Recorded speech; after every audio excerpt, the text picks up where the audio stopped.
heart, hustle, baseball. The game lives here.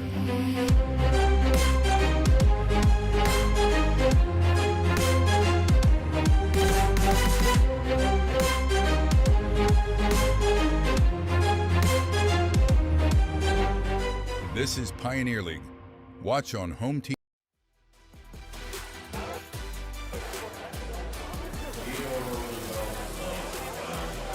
Good evening, ladies and gentlemen, and welcome to Glacier Bank Park for Pioneer League Baseball. My name is Scott Gladstone, and I'd like to welcome you in as today the Glacier Range Riders take on the Ogden Raptors in Game 1 of a 6-game series to finish out the first half of the Pioneer League season. Range Riders coming in with a record of 27 wins and 15 losses, while the Ogden Raptors are just 2 games behind that at 25 and 17. This is only the 16th ever matchup between these two franchises in the Range Riders' 5th season of work, and should be a good matchup between one of the best offenses in the PBL and one of the best pitching staffs in the PBL at a pitcher-friendly ballpark. So we'll see how that plays for the visiting Ogden Raptors. Once again, welcome into today's broadcast. We'll take a quick break and come back with the starting lineups from Glacier Bank Park. Don't touch that dial. We'll be right back. Glacier Bank Park is just so beautiful. The absolutely stunning views, the facility that we have. We're just very fortunate. This is a place where people can gather throughout the community. The location of the park itself is centrally located within the valley, and as such, it keeps everybody coming from all the different municipalities throughout the valley, and really it's just a hub for the community to meet. My favorite thing about coming to the ball field is seeing old friends, seeing the beautiful complex, and the staff, how friendly they are. They greet us with friendliness, and the seats are awesome. We also get to connect with folks as far away as Boston that are here on vacation that actually want to come to a ballpark because I talk them into it because that's how special it is. So we come to socialize. We love our group and we just have a really good time. Of course, we like watching the game too. And we like to win.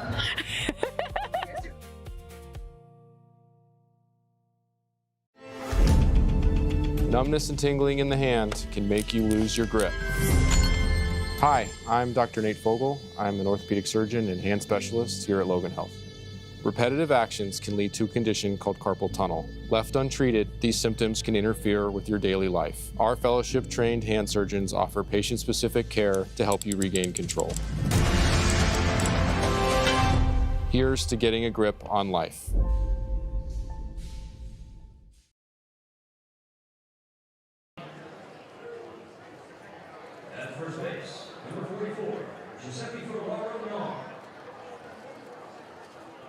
Welcome back in. Scott Gladstone with you. Let's go over the starting lineups. First for the home side, the Glacier Range Riders. Tonight, the Glacier Range Riders will be led off, per usual, by Alex Fernandez, the speedy right fielder, #1 in the league in stolen bases. Batting second will be Kyle Ashworth. Donovan Ratfield will bat third. Carson Horning fourth. Carson Garner fifth. Vradenberg sixth. And the bottom 3 is J.D. McLaughlin, Tommy Rover, and Jacob Steele. Here's how they line up defensively. On the other side, for the Ogden Raptors, it will be Chase Valentine leading it off, while Bavacqua bats second, Lane will bat third, Ferraro fourth, Lawrence bats fifth, Greco bats sixth. The bottom 3 is Jordan, Stancato, and Wilkinson. As you take a look, Wilkinson listed as an infielder. There's only one true catcher listed on this Ogden roster, and that catcher is on the IL, Hank Dodson. We'll take a quick break and come back with the national anthem. One more break before first pitch from Glacier Bank Park.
This is Johns Manville, built on experience, guided by people who believe every detail matters. We manufacture commercial roofing systems with purpose, combining performance, protection, and long-term reliability. From the science behind our products to the trust earned on every job, we focus on what lasts and what comes next. Steady leadership, proven performance.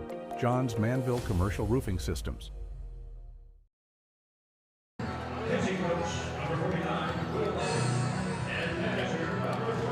Welcome back in.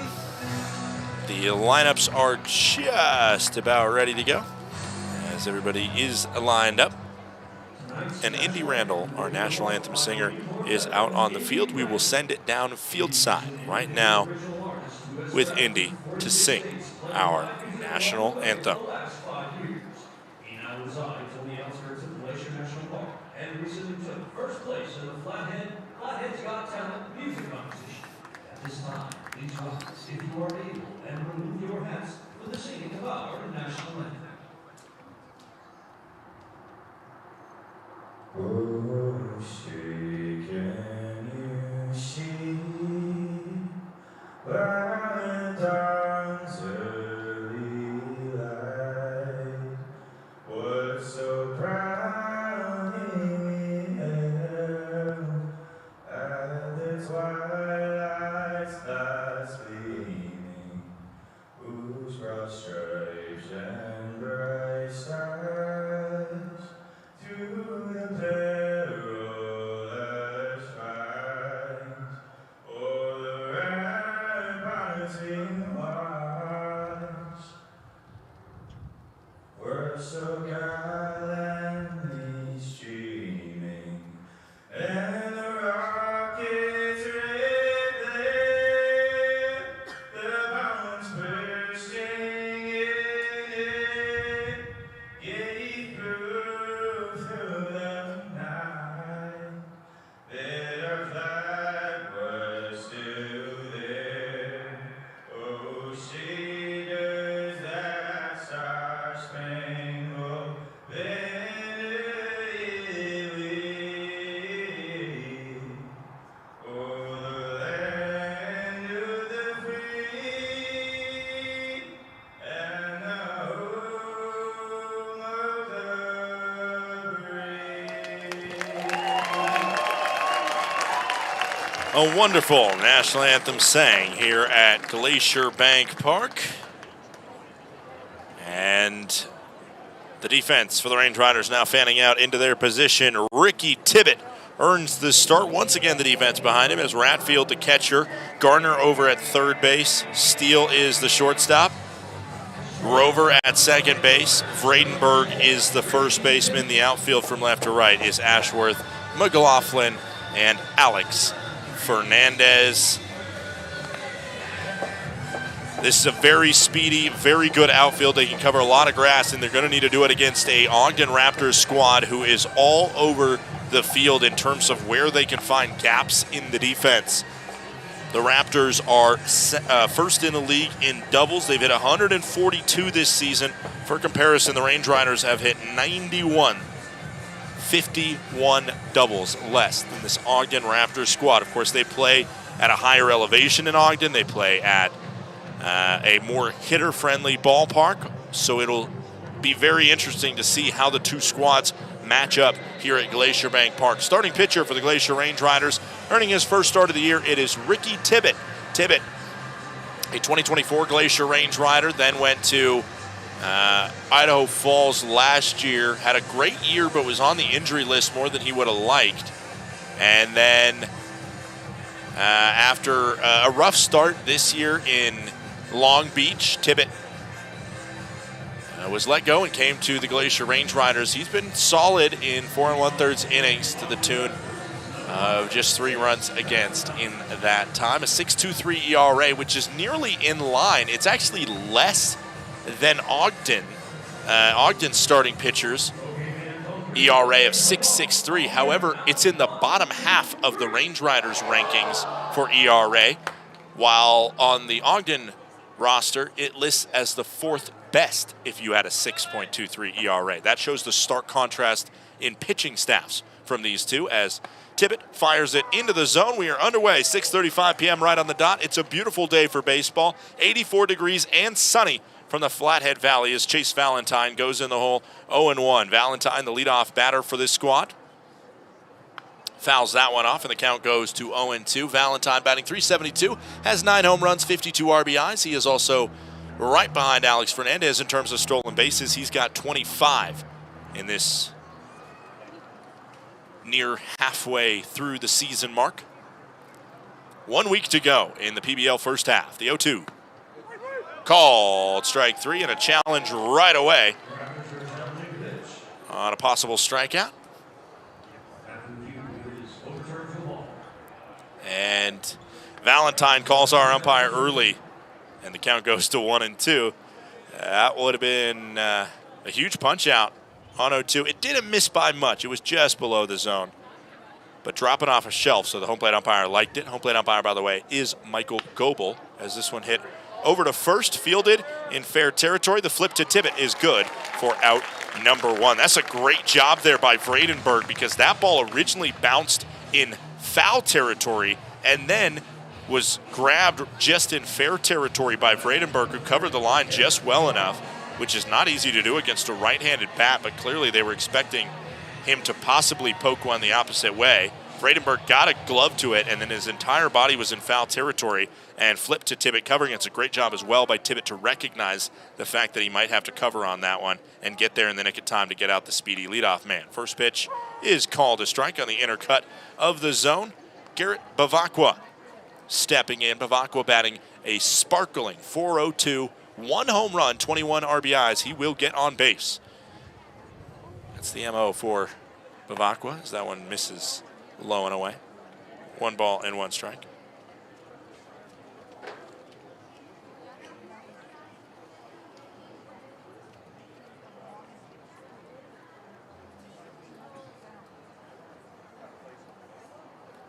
This one poked foul. Count goes to 1-2.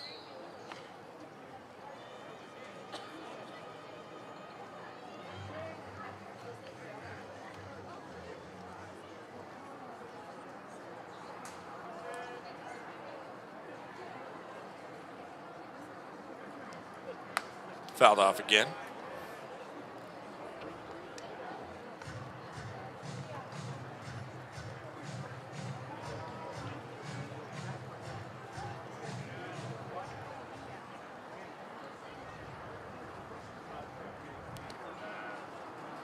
One ball, 2 strikes, 1 out, top of the first inning.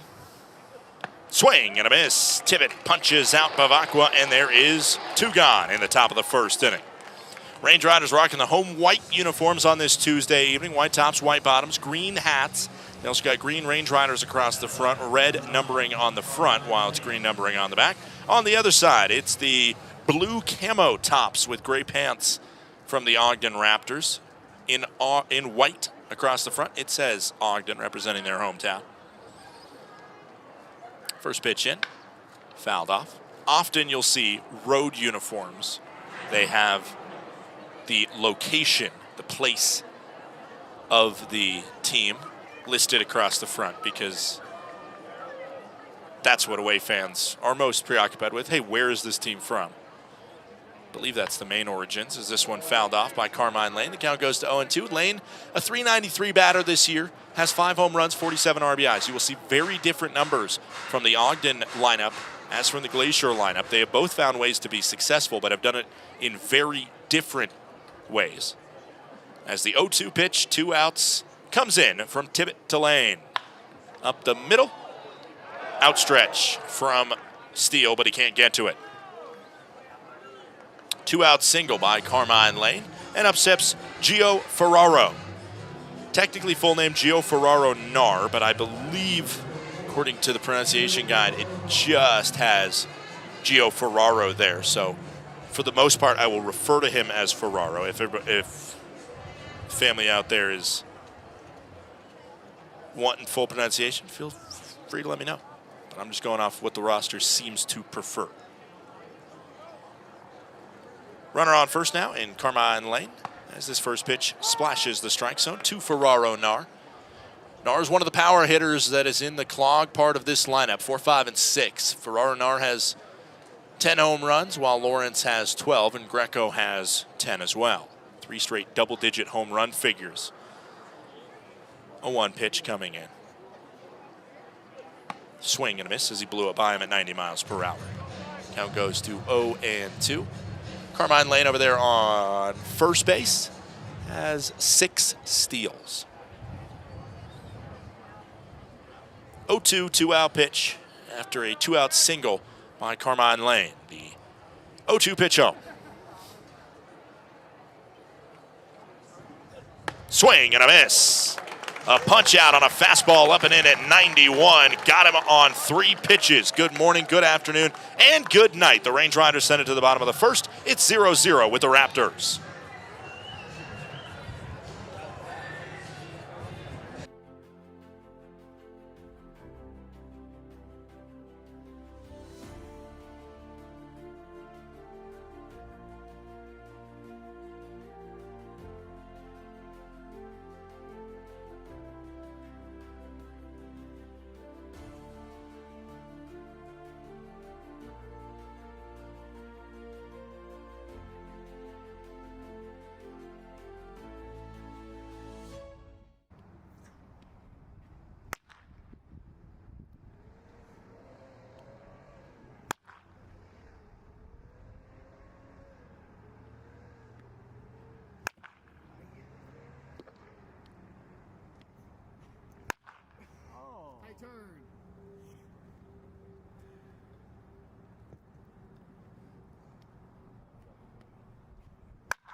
Welcome to Magoo & Company, a third-generation family-owned business nestled in the heart of downtown Whitefish. We offer a dazzling array of diamonds, ethically sourced Montana sapphires, and captivating custom designs that capture the essence of Montana's natural beauty. From jewelry design and appraisals to cleaning, repairs, and gemologist consulting, your satisfaction is our priority. Experience the magic of Magoo & Company and discover the perfect piece to celebrate life's special moments.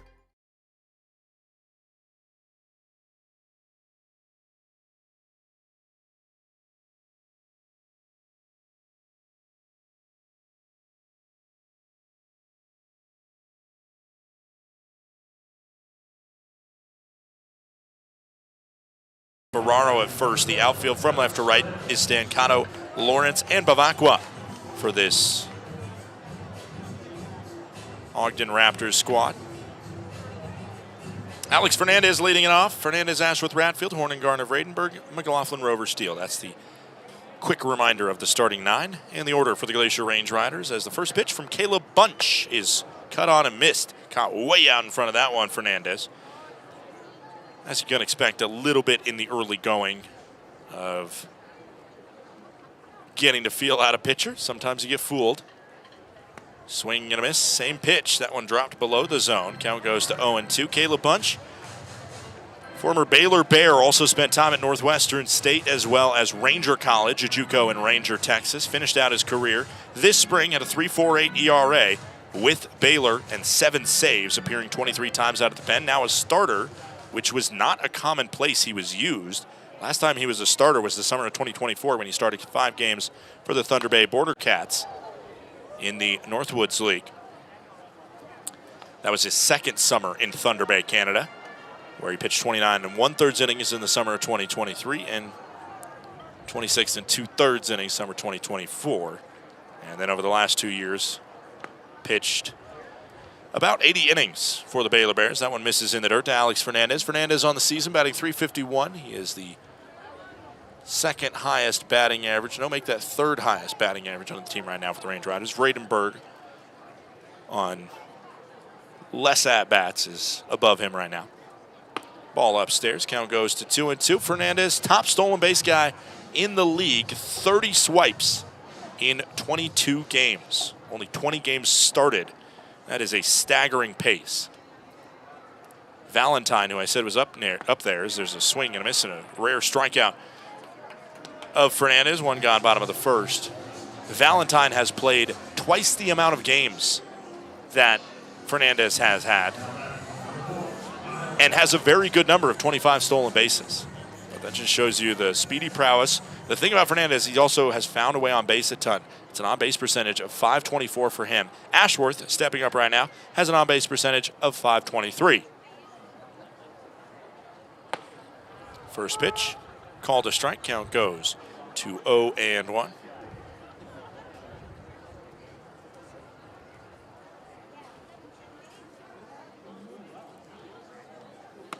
That one below the zone. 1 ball and 1 strike.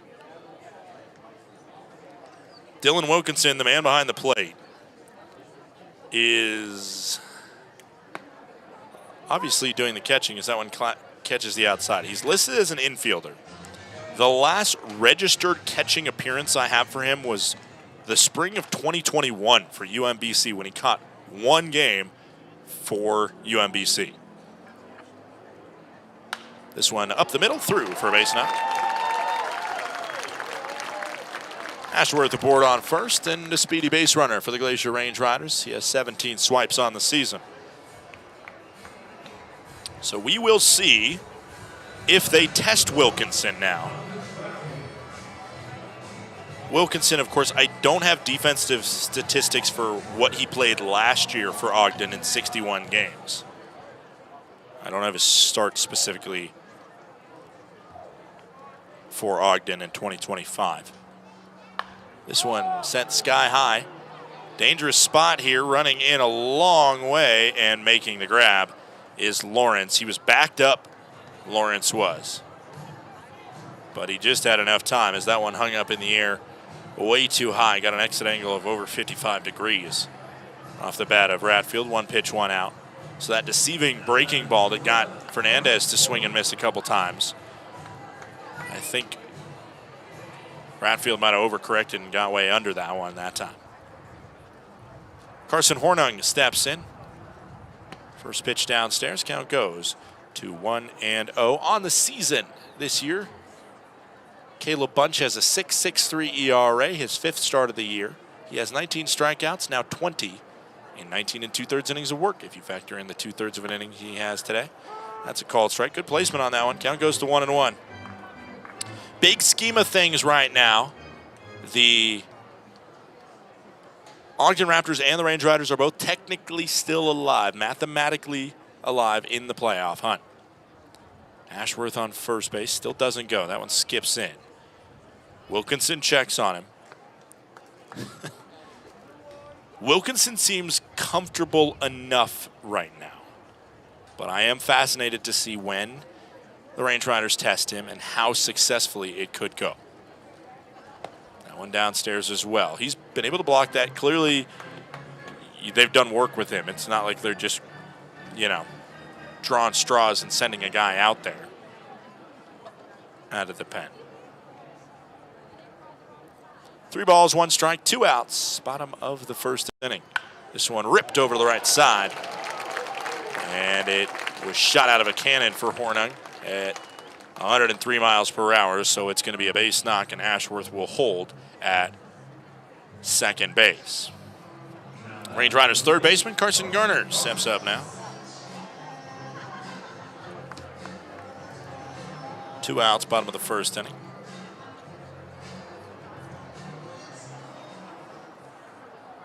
Opportunity for the Range Riders. First batter on either side to make it to second base is Kyle Ashworth. Range Riders would love to strike first in this contest as we see a step off from Bunch wearing the number 54 jersey. Blue caps with the prehistoric O on the front-facing side from this Ogden Raptors squad. There's a called strike right on the lower cut. That's a great placement of that pitch. It just scraped the bottom at 84 miles per hour.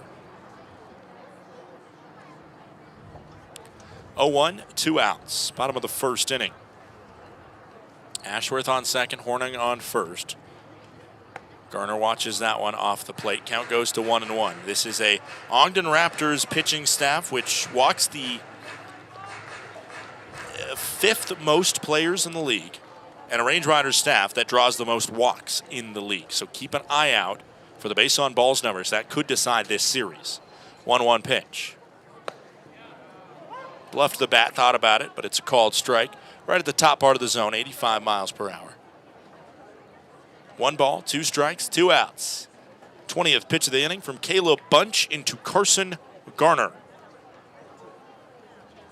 The 1-2 pitch into the Range Rider right-handed third baseman.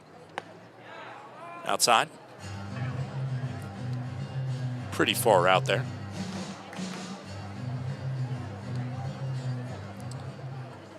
Not only are steal attempts going to be interesting with a non-regular catcher behind the plate, I also think framing and ABS challenges will be interesting as that one gets back behind, and I don't know if that one was blockable necessarily, but anytime a ball gets past Wilkinson behind the plate there, it is worth remembering that that's not his true position. Wild pitch to put runners on second and third. That one bounced in the dirt. Now a 3-2, 2-out pitch coming in from Bunch to Garner.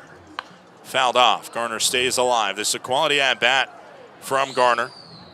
Already seen 6 pitches. The next one will be the 7th. For the Range Riders, who have seen 22 pitches in the early going by bunch, thanks to those patience and those huge walk numbers drawn by the Range Rider offense, they have been able to exit pitchers early from contests more often than not. 3-2 again, hit on the ground towards short, fielded, and thrown in time for out number 3. Range Riders get 2 in a scoring position, come up empty. We head to the second. It's 0-0.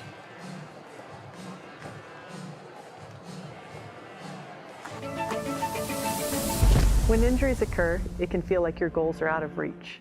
I'm Dr. Karen Purser, an orthopedic surgeon and sports medicine specialist at Logan Health.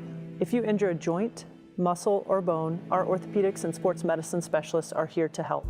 Our highly specialized surgeons, clinicians, and physical therapists offer innovative treatments and the latest minimally invasive procedures to help you recover and return to activity faster and stronger so that you can reach your goal.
Top of the second inning here in the Flathead Valley. Scott Gladstone with you. It's Colson Lawrence that leads it off, the center fielder for this Raptors squad. Lawrence, Greco, and Jordan. The next 3, center fielder, DH, and second baseman. Ricky Tibbett out there to go righty on righty here.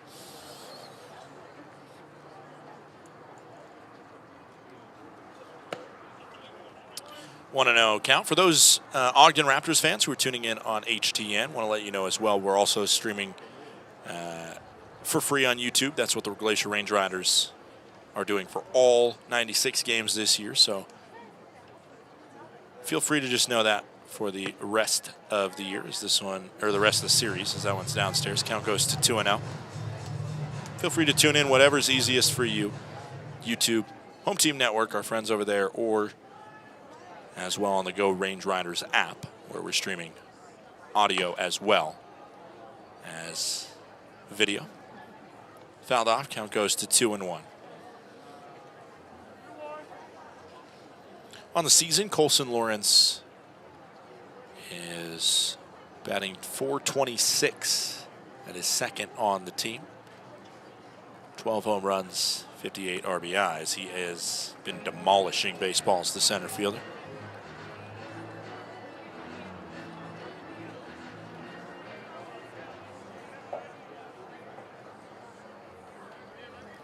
Hope everybody had a safe and happy 4th of July weekend. Ball misses inside. A leadoff walk issued to Lawrence. Lawrence has 7 stolen bases on the year. Colson Lawrence. Really not a guy that entices a ton of walks in the big scheme of things. An on-base percentage of .487, which is not that much higher than his average of .426.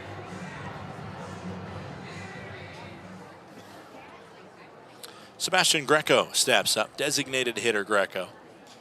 He's batting .364, 10 home runs, 39 RBIs. This one swung out towards the gap, and it's going to be another extra base hit for this dangerous Ogden Raptors squad. Green light to send the runner home, and the scoring is opened up with an RBI double by Sebastian Greco.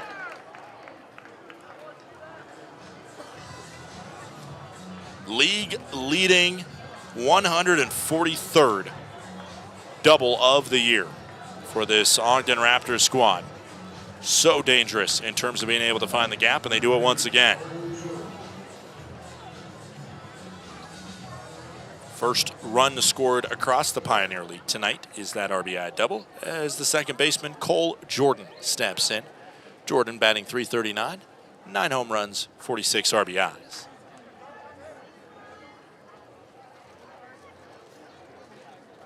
Runner on second as well in Greco. Tapped foul. Count goes to 0-1. Over on second there, Greco has no stolen bases, so don't think about him likely trying to run to third. But these guys find a way to surprise me more often than not.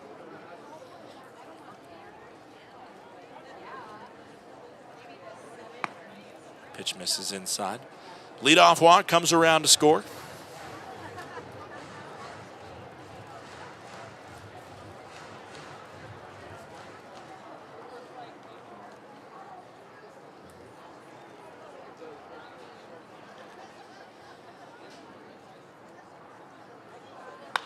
This one hit up the middle and down for a base knock. Stop sign will be given,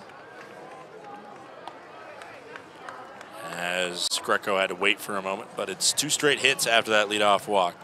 There's kind of like this old saying in baseball, which I understand the sentiment behind it because you want to encourage people not to have leadoff walks. But it's that 51% of the time leadoff walks come around to score. It's not actually that. Statistically, in Major League Baseball, a leadoff walk scores between 38% and 41% of the time, as Jordan is on first base. And this one hit to second, a chance for 2, the throw for 1, and not in time for a double play. Stancato just earned himself an RBI because you don't get one if you ground into a double play, and that one turns into an RBI fielder's choice. First out of the contest, just hit it too slow over to Rover at second base. Range Riders do get a crucial first out of the inning as Greco scores. It is 2-0. Ogden leads. Stancato on first base now. Stancato was batting .494 before that fielder's choice. He has 12 stolen bases, so keep an eye over there. Count goes to 1-0. Not just do leadoff walks score about 40% of the time, but about 43% of the time, at least one run crosses the plate that inning, because it does open the door for fielders' choices and stuff like that, where that original runner might not score, but there still is somebody on base, if that makes sense. This one hit. Going to be another chance for 2 as it gets under the glove of Tommy Rover. Throw coming into third will be cut off. So likely an E4, as I think Rover was thinking about who he was going to throw to, and it ended up just squeaking by him.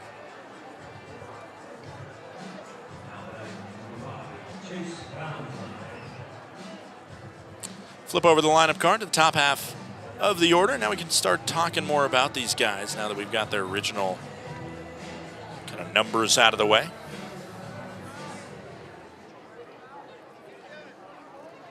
1 out, runners on the corners. Opportunity for more for this Ogden Raptors squad as that one's cut on and fouled off by Valentine, who is 0 for 1.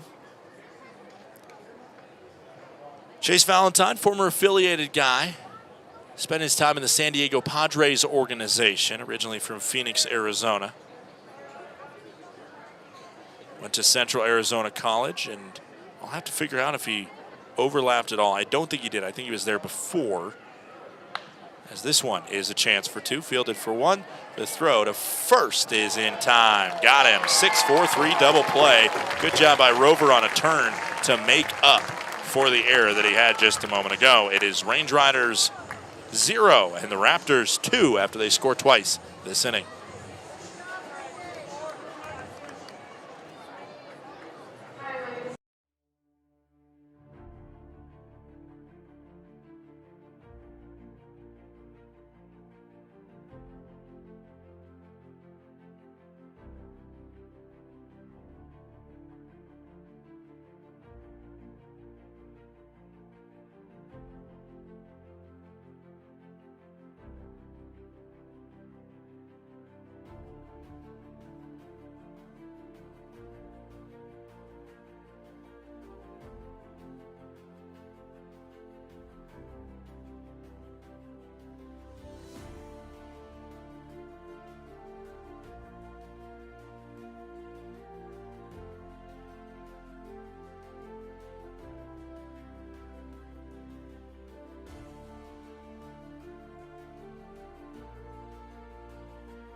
In 1858, one man's ingenuity sparked a legacy.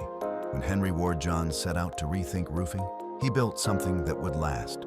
That spirit carried forward in 1901, when Johns joined forces with Charles Manville, creating Johns Manville. For more than 160 years, through challenge and change, innovation and resilience have defined who we are. Today, backed by Berkshire Hathaway, Johns Manville is trusted in the commercial roofing industry, with systems built to perform.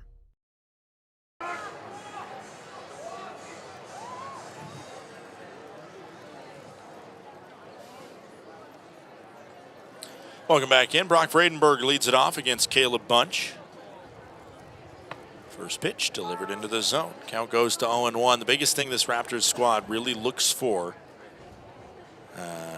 is strike throwers. That's what they want more than anything else. And despite topping out at just around 88 miles per hour, Bunch hits the strike zone. And again, that's what this Raptors squad really leans heavily on. Swing and a foul scrape by Vredenberg. Vredenberg on the season batting .357. Second on the team in this starting lineup. The 1-2 pitch in from the 6'5", 216-pound Bunch. Whoa, that one way skipped in. Slipped out of the grip. For Caleb Bunch, he's originally hometown on the Raptors roster is listed as Plano, Texas, but his Baylor roster listed him as being from Keller, Texas.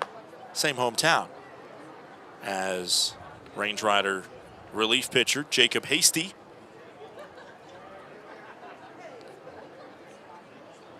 Bunch, an attender of, as this one misses outside, and it's a leadoff walk issued to Vredenberg.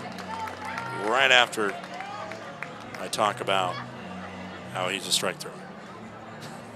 Brutal.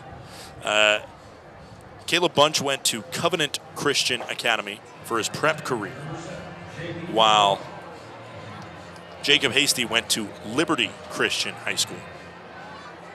I am not deep enough on my knowledge of greater Dallas area as this one popped up sky high. Will it stay up long enough? It's coming down quickly, and the grab is made in foul territory by Jordan. A pop out.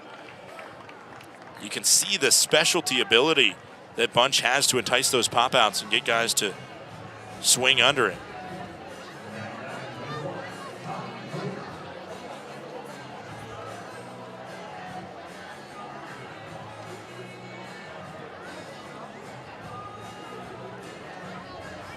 One out, bottom of the second inning.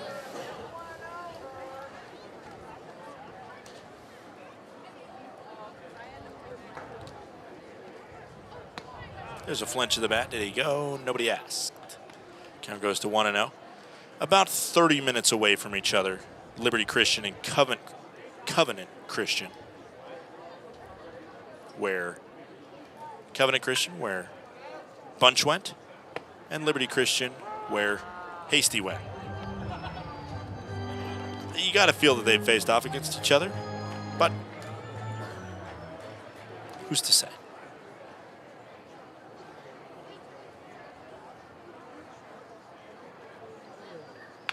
Foul scrape.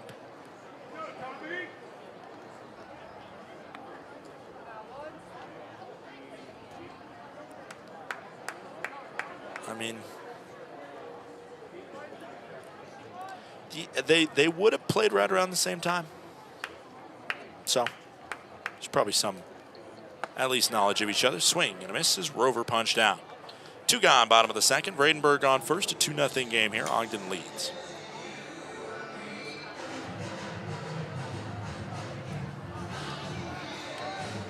Jacob Steele steps in.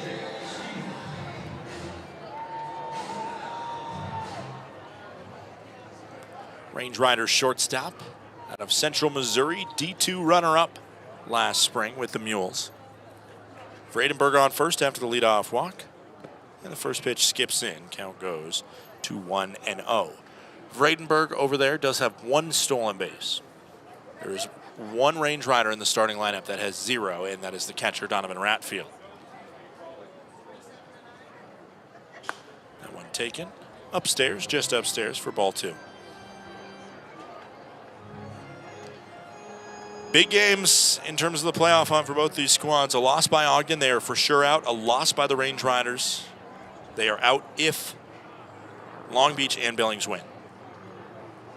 That is officially, according to mathematical standings, it would still take a very impressive week, not just from the Range Riders, but also from their friends around the league, their allies this week.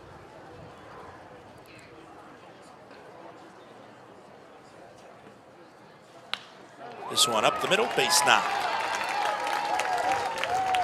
Torched pretty well at 94 off the bat of Steele, and we flip over the lineup card for a second look. For the first time, a Range Rider gets a chance to see at Bunch. Fernandez, who was fooled, honestly, one of the bats that I've seen him scrambling more than any at all this season for Fernandez. Now he has an RBI opportunity. Range Riders have gotten 2 aboard in both innings. They're seeing pitches from Bunch, but still looking for the breakthrough. 2 balls and no, or 2-0 the scoreline. No balls, no strikes. First pitch coming into Alex Fernandez.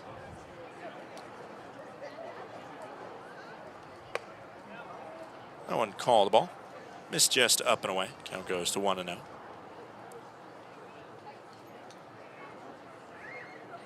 For Bunch, he's already got a fair amount of innings on that right arm, thanks to his grad year this spring at Baylor. This one hit just foul. Whew, just out in front of it. 1-1 goes the count. Playing on a Baylor Bears squad that, of course, plays really high-level baseball in the Big 12. They went 29-27 this year, and their season came to an end about a month and a half ago on May 21st with a loss to the #1 Big 12 seed, the Kansas Jayhawks, after beating the #9 seed BYU. 1 ball, 1 strike, 2 outs, 2 on for the Range Riders. Outside, count goes to 2-1. This zone has been so good by Michael Goebel. I think, and it is based off a small sample size, I've only seen him for 1 full game and now this one, but so far he has shown me one of the best strike zones by any umpire in this league. 2 balls, 1 strike, two outs. Outside, it's another one that did miss. He's been correct on pretty much every one other than the one that Ogden tapped their head for and changed it, and that's the way it should be. 3 balls, 1 strike, 2 outs. Hitters count for Fernandez. A ball would load him up for Kyle Ashworth. the 3-1 2-out pitch as there's a step off by Bunch.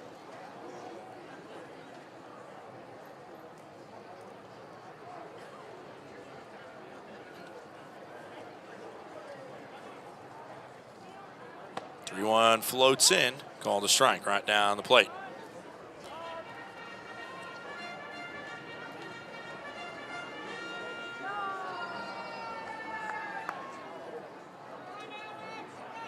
Three balls, 2 strikes. That means runners get a head start. They'll be running on the pitch with nowhere to go. The payoff coming in from Bunch to Fernandez. 21st pitch of the inning by Caleb Bunch, the right-hander. Swung on to right field, and it gets down. RBI single, and that ball is sent to no man's land. Luckily, the catcher in Wilkinson is able to get to it. I don't know what exactly he was looking at, and now with Fernandez on first base, get ready for stolen base number 31 on the season for Alex. RBI single makes it 2-1. Range Riders will not be shut out. Brandenburg crosses. Steele goes first to third. And again, second base open. Fernandez will look towards it. Are they going to even pick him off at all over there, or are they just going to let him get second? He's running. They're throwing. Not in time. And now they got a pickle. Throw down to third. Got it. What a play by Wilkinson.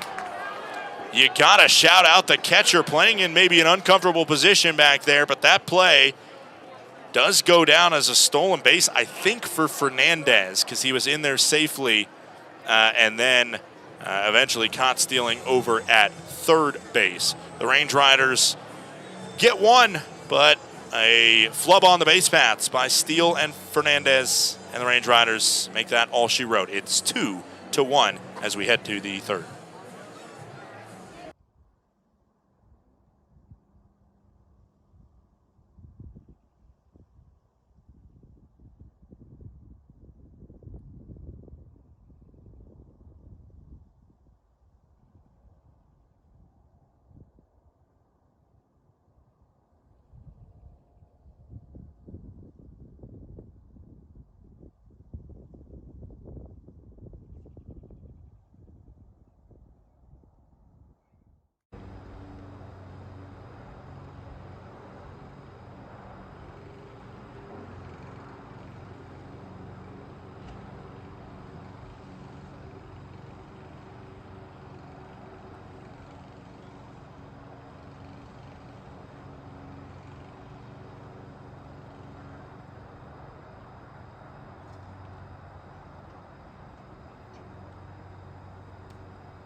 Numbness and tingling in the hand can make you lose your grip. Hi, I'm Dr. Nate Fogel. I'm an orthopedic surgeon and hand specialist here at Logan Health. Repetitive actions can lead to a condition called carpal tunnel. Left untreated, these symptoms can interfere with your daily life. Our fellowship-trained hand surgeons offer patient-specific care to help you regain control. Here's to getting a grip on life.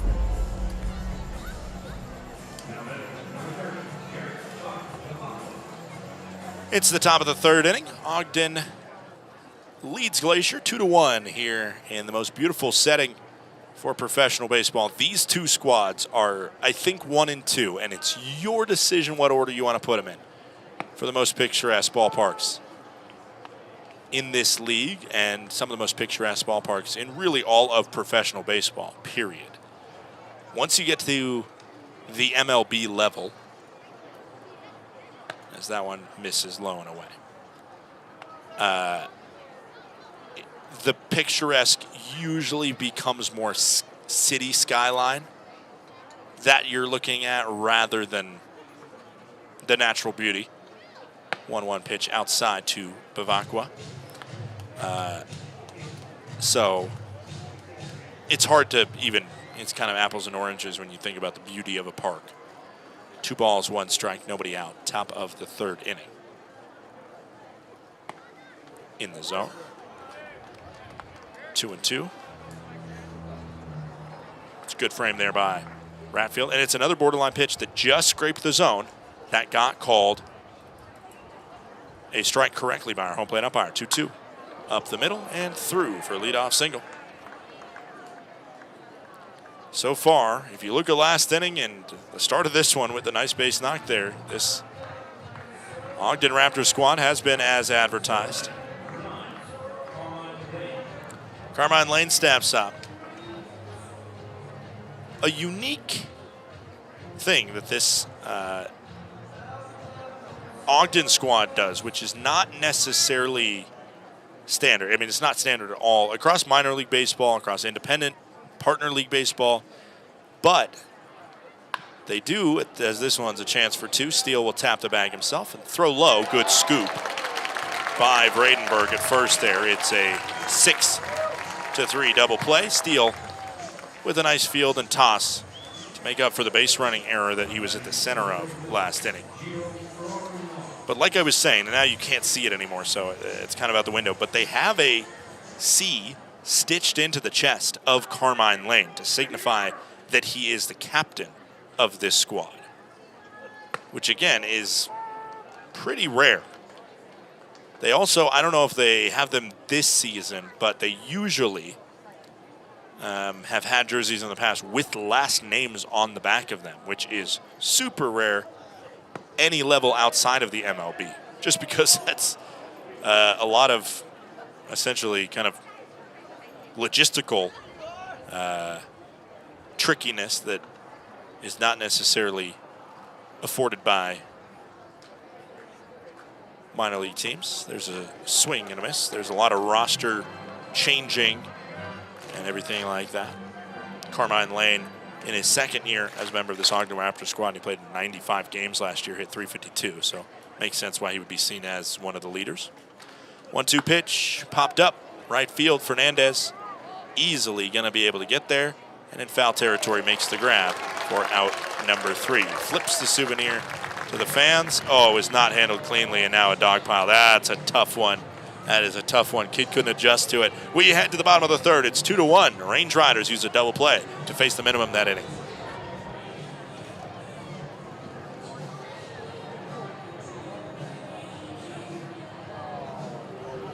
Thinking about where to host your next office event? Book the indoor event space at Glacier Bank Park. With a capacity up to 145 people, our indoor event space is a flexible, year-round venue ideal for accommodating receptions, conferences, and holiday parties. The spacious layout boasts impressive stadium and mountain views, providing the perfect setting for guests to mingle, network, and celebrate. Book your office party today at glacierbankpark.com.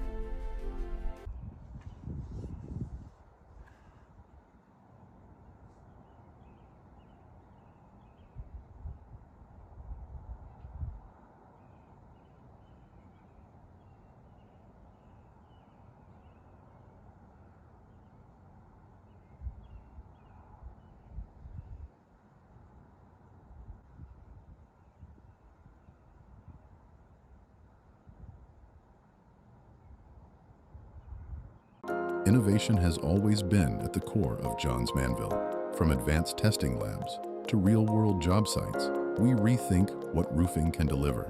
Through science, precision engineering, and decades of real-world experience, we engineer commercial roofing systems that deliver lasting performance. At Johns Manville, innovation means listening, learning, and building solutions that meet today's needs while preparing for what's next. This is progress with purpose.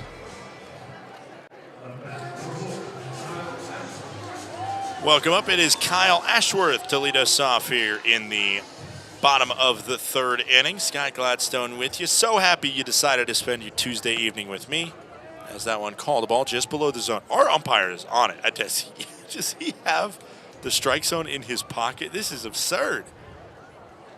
I mean, that ball was perfectly called. It just missed below the zone, and I would not ding him very much if he called it a strike. That one in the zone, called a strike. That one was an easy one. Kyle Ashworth up at the plate. Range Riders could have had runners on second and third with 2 outs for Ashworth. Instead, throw-out happened at third base, and it is a bummer that came that way, because you got to think with Ashworth 1 for 1 on bunch already, that he would have had a good chance to be able to rip one up the middle or left, right, center, wherever it is. He's been one of the most clutch bats for Glacier this year.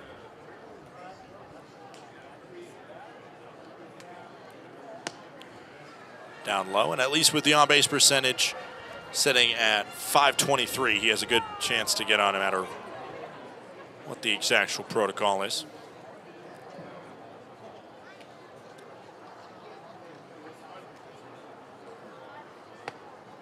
Called strike, and the count goes full. 3 balls and 2 strikes.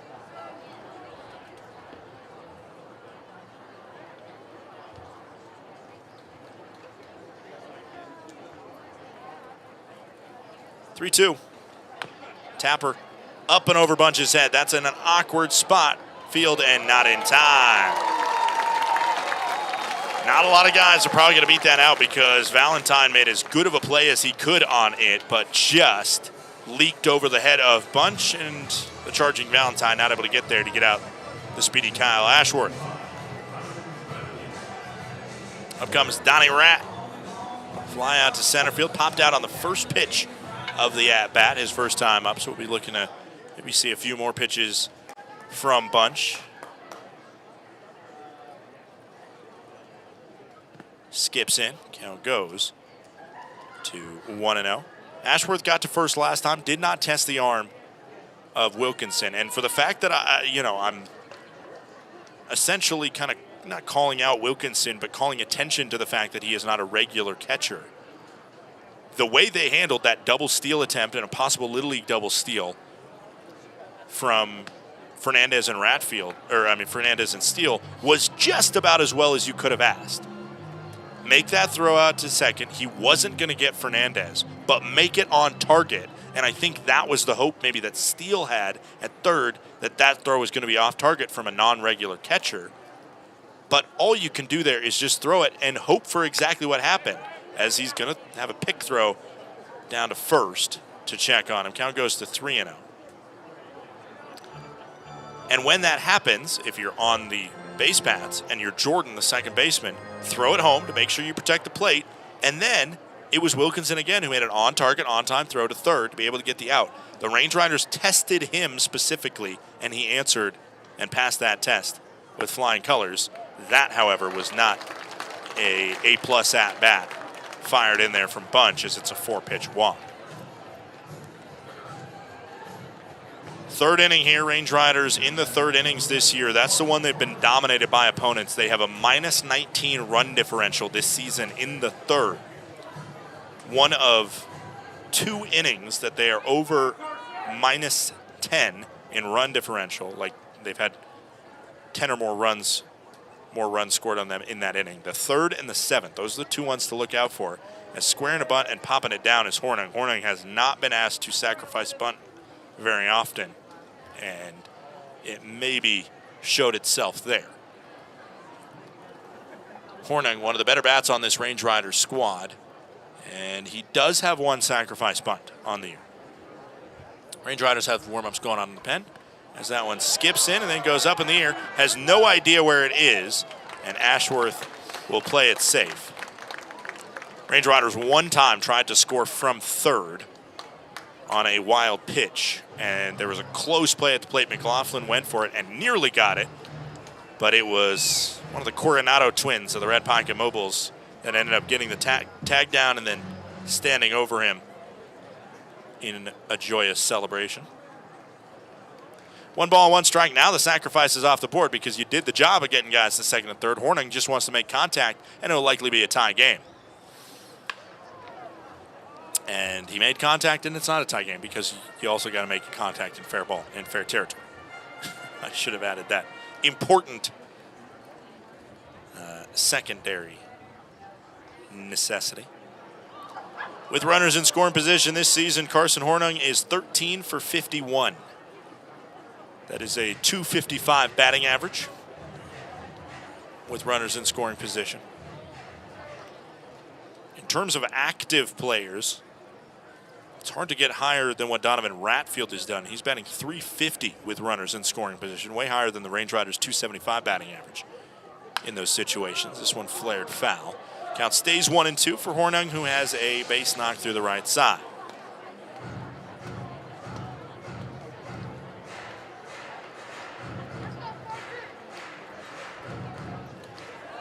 Donovan Ratfield also has the most opportunities with runners in scoring position, which is an important thing to know. 1-2 pitch in. Skips in. Good block by Wilkinson. 2 balls, 2 strikes, nobody out. Bottom of the 3rd inning, Range Riders have runners on 2nd and 3rd with nobody out. With runners on 3rd and less than 2 outs, Hornung has scored 9 RBIs in 15 possible opportunities. That's a very good mark of 600. So about a 60% chance to score a run in this situation with Hornung up at the plate. Swing and a miss. He will not do it here. Up steps Carson Garner now.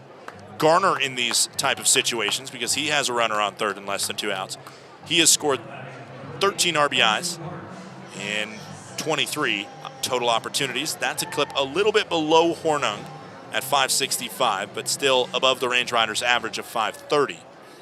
The Range Riders have had 40 more opportunities than their opponents with runners on 3rd and less than 2 outs. Skips in. Count goes to 1-0.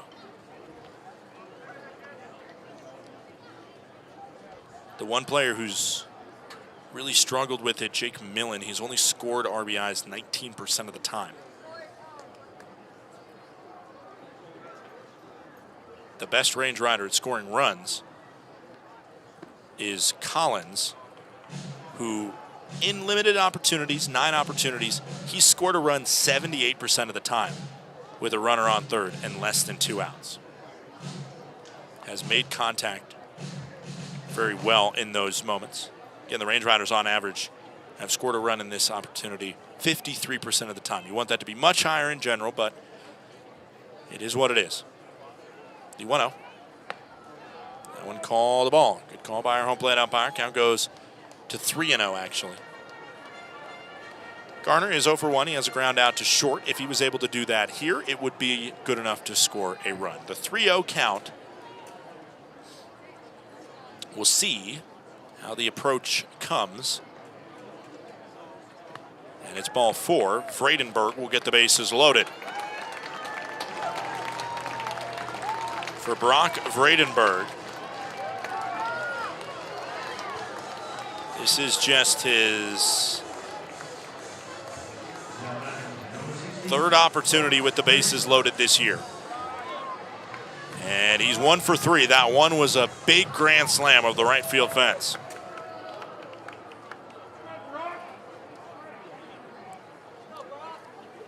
Bases loaded for the big lefty bat out of Michigan State versus the former Baylor Bear. Floated in. That's a called strike at the top of the zone for Vredenberg. Of course, the top of his zone higher than most at 6'6". 0-1 count, 1 out. Ashworth with good wheels on 3rd, just begging for a chance to run to the plate and tie this game up. Skips in. Bunch's control has wavered in this inning to the tune of 2 walks given up after the Ashworth infield single. A strikeout of Hornung, though, did help him out a ton. There's still 1 out, though, as the 1 ball, 1 strike, 1 out pitch comes into Vredenberg. Sky high fly. It's not going to be enough to get out of this ballpark, but it will, or it should be enough to score the runner.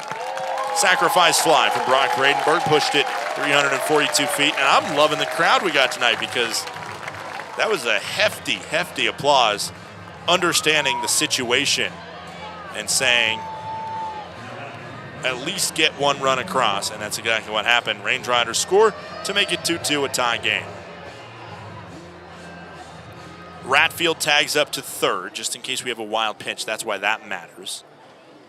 Garner with good wheels on 1st. We'll see if he tests it, and the Range Riders try that Little League double steal again.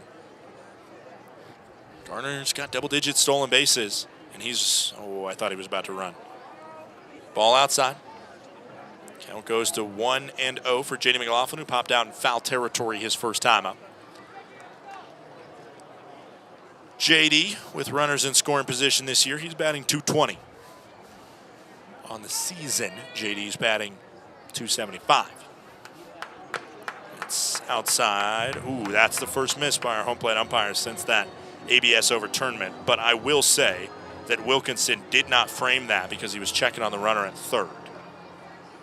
Maybe he should have, and maybe he could have got the call. Count goes 2-0. A hitter's count for JD. Carson Garner on first. Skips in. Count goes to 3-0.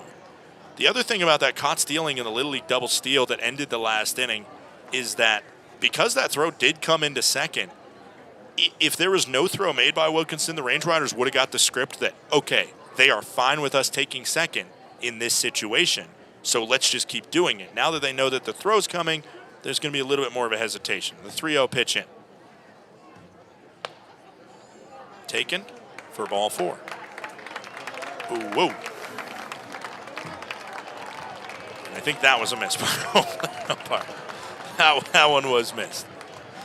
I guess he thought that was high, but the ABS has that entirely in the zone. That's a tough call to get on 3-0. Tough call. Up comes Tommy Rover. Bases loaded for Rover. Strikeout swinging. His first time up. Tommy with the bases loaded is .500 this year. He is 3 for 6 as the warm-ups for Humphreys are getting finished up in the pen. Swung on up the middle and through for a base knock. Green light to send Carson Garner home, and he scores. It is a Range Rider 4-2 lead. Tommy Rover sent him right over home plate to the tune of a 2-run single. Up comes Jacob Steele, 1 for 1. Single up the middle for Steele. As Bunch is on 72 pitches right now, the Range Riders have taken 3 walks, a sacrifice fly, and just 2 hits this inning to combine for 3 runs, and it could get worse if Steele has himself another hit. That one misses downstairs, and now they got speed at third base with J.D. McLaughlin lurking over there, waiting for the opportunity to scamper home. 1 ball, no strikes, 2 outs, bottom of the third inning, 4-2 Range Riders in the driver's seat. That one downstairs, way down for Jacob Steele.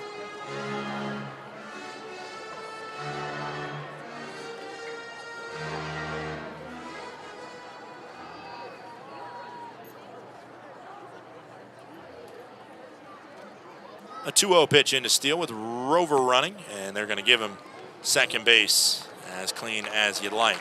Stolen base for Tommy Rover. For Tommy, his 6th stolen base of the season.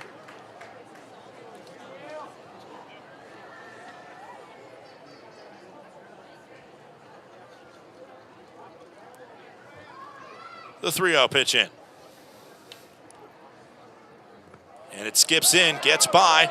McLaughlin's running home, and Wilkinson will not make the throw home. It's a wild pitch to walk the runner and score McLaughlin from third.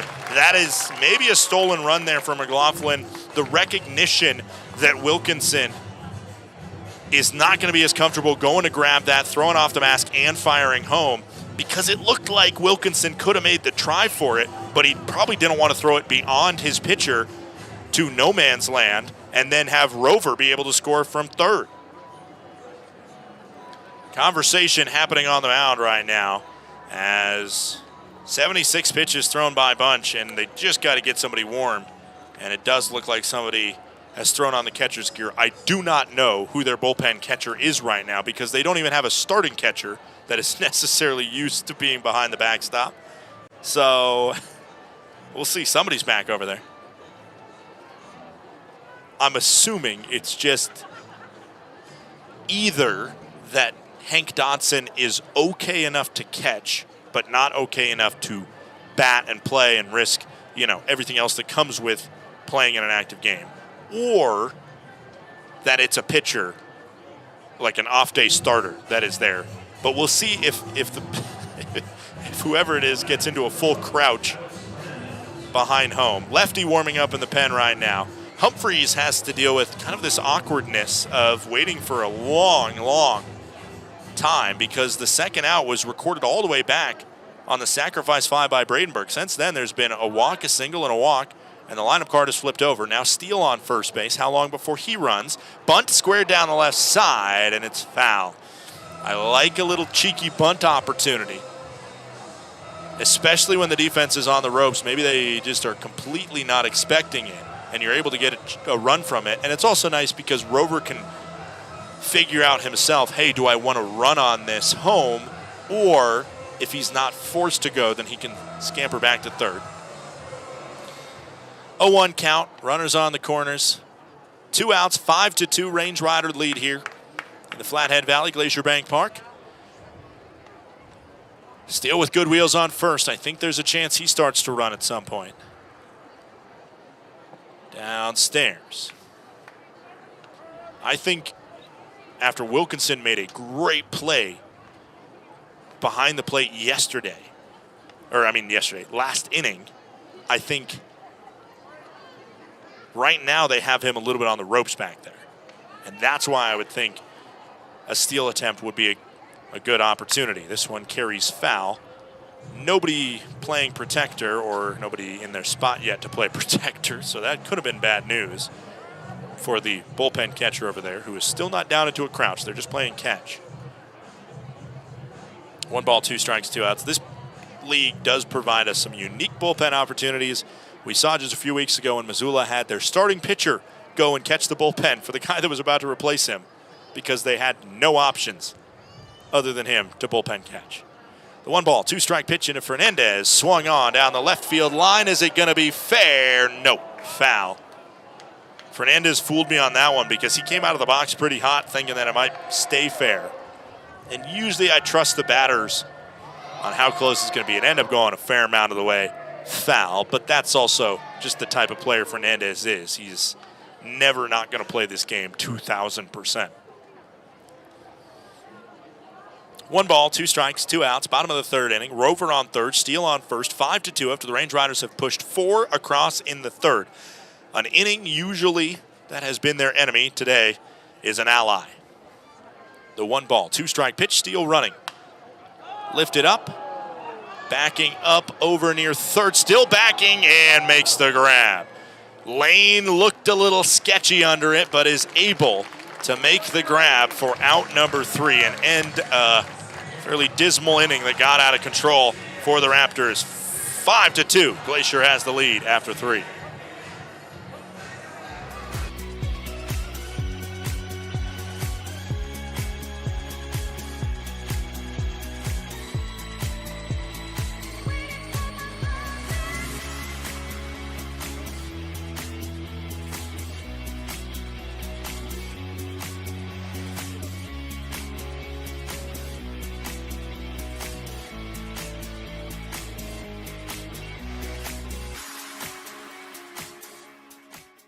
Welcome to Magoo & Company, a third-generation family-owned business nestled in the heart of downtown Whitefish. We offer a dazzling array of diamonds, ethically sourced Montana sapphires, and captivating custom designs that capture the essence of Montana's natural beauty. From jewelry design and appraisals to cleaning, repairs, and gemologist consulting, your satisfaction is our priority. Experience the magic of Magoo & Company and discover the perfect piece to celebrate life's special moments. When injuries occur, it can feel like your goals are out of reach. I'm Dr. Karen Purser, an orthopedic surgeon and sports medicine specialist at Logan Health. If you injure a joint, muscle, or bone, our orthopedics and sports medicine specialists are here to help. Our highly specialized surgeons, clinicians, and physical therapists offer innovative treatments and the latest minimally invasive procedures to help you recover and return to activity faster and stronger so that you can reach your goal.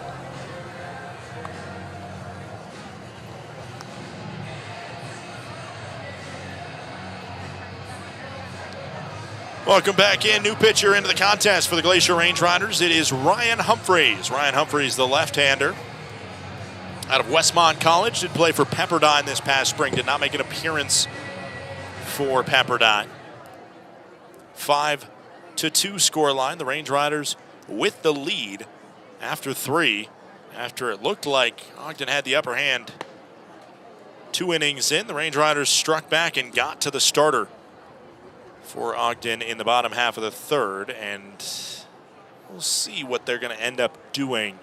I think they're going to send him out there for another inning just based on what's going on in the bullpen right now, which is not much.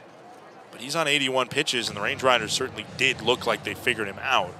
It's a pitcher that was used as a relief pitcher all spring with Baylor, and usually that is because not just having to do with somebody's stamina, but also having to do, as the 2-0 pitch comes in and is called a strike, also has to do with the fact of there's some guys that are really good if they're seen once in a game. And then if a batter sees them already and they come back around the second time, they can figure them out. And that's another reason why a guy might be a bullpen option and go 1 or 2 innings rather than a starter to go 5 or 6, what you would hope. Range Riders just out hitting Ogden by a tune of 6-4 here. Range Riders almost need to win this to keep their playoff hopes alive here in the first half.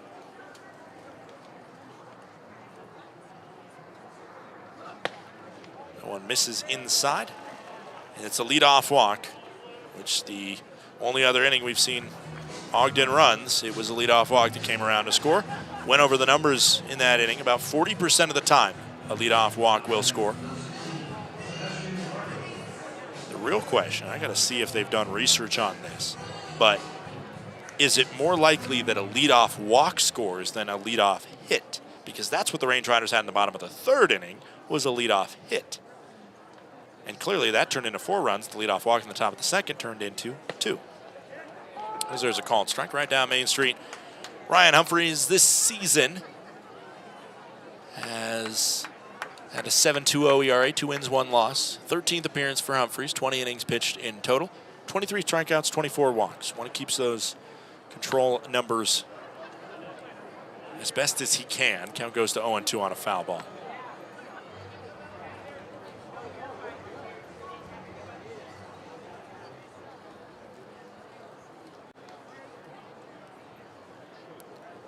No balls, 2 strikes, nobody out. Top of the 4th inning. Low and away, good grab by Ratfield.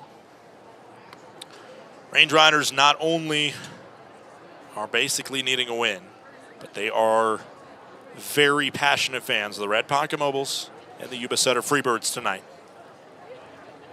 In Billings, Montana, the Mobiles are doing their job.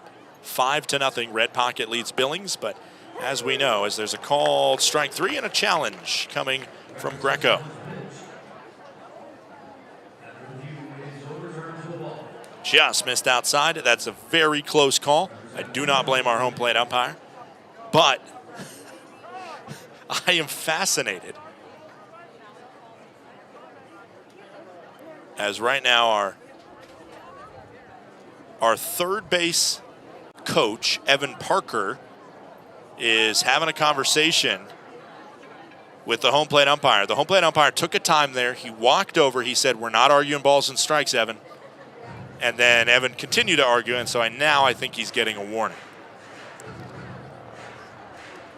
The ball 4 to J.D. McLaughlin was a very bad call, but other than that, our home plate umpire has been really solid, and both of the overturned strikes have been very, very close. 2 balls, 2 strikes. Pitch in from Humphreys with Lawrence on first. Upstairs, count goes to 3-2. I will say it's fascinating how quickly this Ogden Raptors squad has challenged some of the pitches. Both of them were punch-outs, and they both got them overturned correctly, but the Range Riders are much more close to the chest. As that is ball 4, and it does turn a strikeout to a walk. That ABS challenge, it's a very productive use of it. And 2 leadoff walks here are going to spell immediate trouble for Humphreys as up steps Cole Jordan. 1-for-1 Jordan with a single.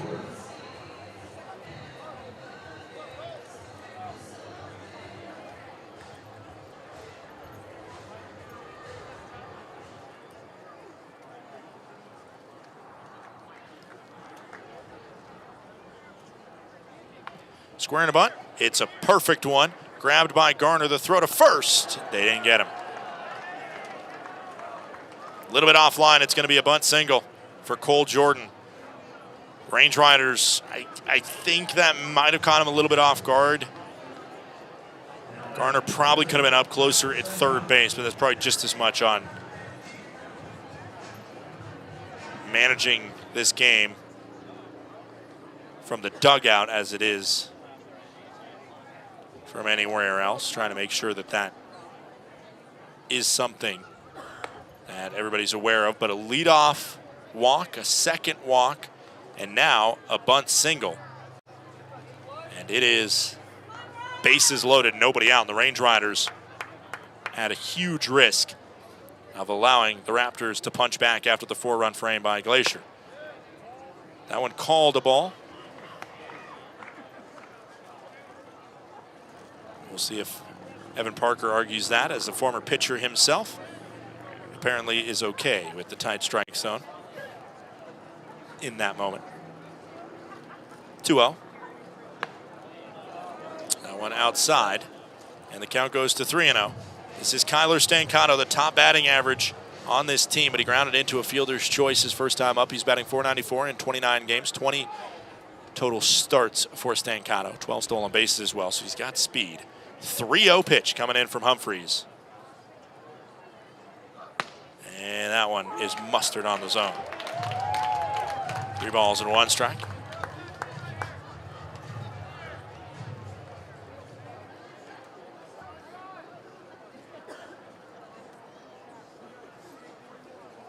Still a hitter's count for Stancato. That one called the ball outside, and it is the 3rd walk of the inning fired by Humphreys, and it's 5-3. Dylan Wilkinson now stepping in. Wilkinson is 0 for 1, reached on an error.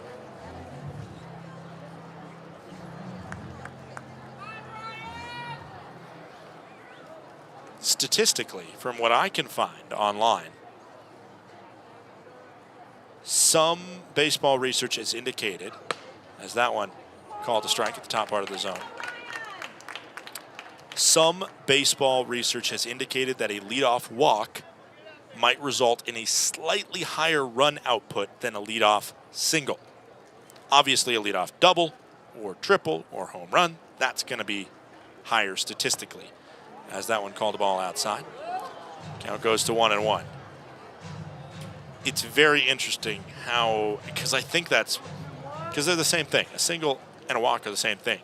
But it's probably something where the difference comes mentally more than anything. 1-1. Outside. Ratfield to grab it. That ABS challenge by Greco was huge. It would have been runner on first, 1 out, and nobody across, obviously. And instead, it became runners on first and second, no outs, and that has turned into already 1 out and the bases loaded, as Humphreys just not touching the corner of the zone that he wants to. He has thrown 6 strikes in 20 pitches.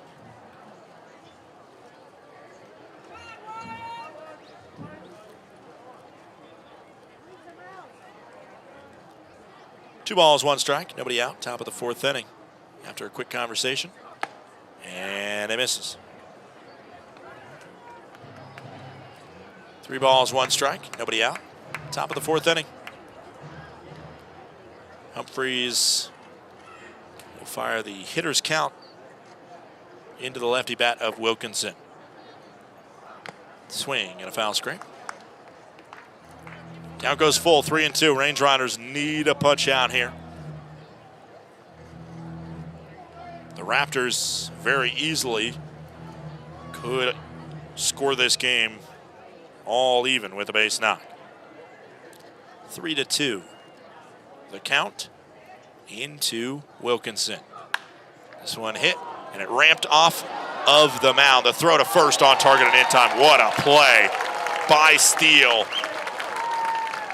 who, like a goalkeeper in the World Cup, saw a deflection right in front of him and shoots out of his crouch to be able to snag that one with the glove.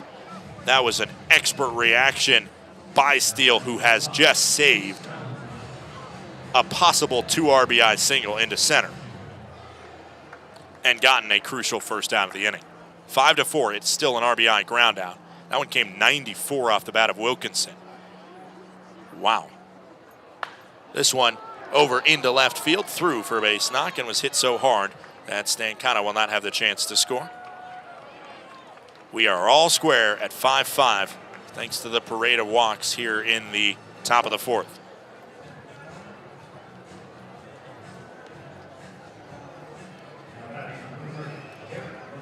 Stancato on third, Valentine on first after the RBI single. 5-5 scoreline.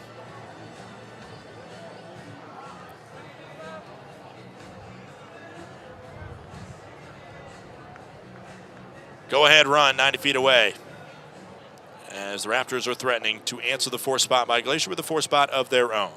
First pitch coming into Garrett Bavacqua. Swing and a miss. Count goes to 0-1. Warm-up's going on in the pen right now. It's a tall right-hander down there warming up. I think that might be Evan Langston getting going.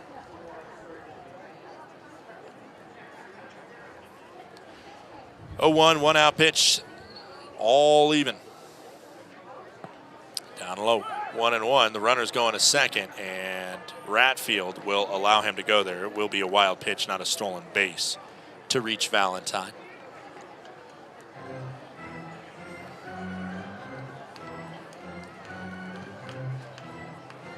Garrett Bavacqua, JUCO product out of Warren Coast College, went to St. Cloud State in Minnesota before finishing up his career at the NAI level, Lewis Clark State, an NAI powerhouse. No one called the ball upstairs. It is 2-1. 1 for 2 today, Bavacqua. A ground ball single up the middle. Playing right field is Bavacqua. No one called the ball outside. And the count is 3-1 as right now Humphreys continues to struggle to find the zone. Just 10 strikes and 28 pitches today. The 3-1 one-out pitch into the left-hander out of Carlsbad, California. Hitters count pitch in. Foul scrape to the backstop. Count goes to 3-2. Graduate of La Costa Canyon High School in Carlsbad. One sibling, Brody Bavacqua. As a top 10 third baseman in the state of California out of high school. Also a basketball player, the 6'2", 192-pounder. 3 balls, 2 strikes, and it's ball 4. Another walk issued in this inning for Humphreys. That is the 4th walk issued. Conversation coming from Will Oman as bases are loaded once again. Carmine Lane, one of the best players on this squad, steps up. I mentioned Carmine Lane wearing that C on the left part of his chest, signifying the captain of this squad. You just don't have a lot of captains in general at the independent league level. .332 batting average his senior year at South Florida. Spent a couple years in the Miami Marlins system, did Carmine Lane. Ended up playing the summer of 2024 between Beloit, Wisconsin and Jupiter, Florida. Struggled there though, hit 0 for 5 in Beloit and was 10 for 69 in Jupiter. As this one misses upstairs and the count goes to 0-1. After being let go by the Marlins, went to State College for the rest of the summer of 2024 before coming to Ogden last year and having an on-base percentage of .413, a slugging percentage of nearly .500. This year's OPS is over 1,000 as this one carries into left center field and will score at least 2. 2 RBI single, and it is 7-5 Ogden. Just 2 hits this inning, but that's all Ogden has needed to churn a total of 5 runs across. Day's done for Humphreys after the inability to find the strike zone spells disaster. 4 walks for him and just 1 out, and that was on a great play by the shortstop Steele. Stancato and Valentine cross home. Bavacqua goes to third.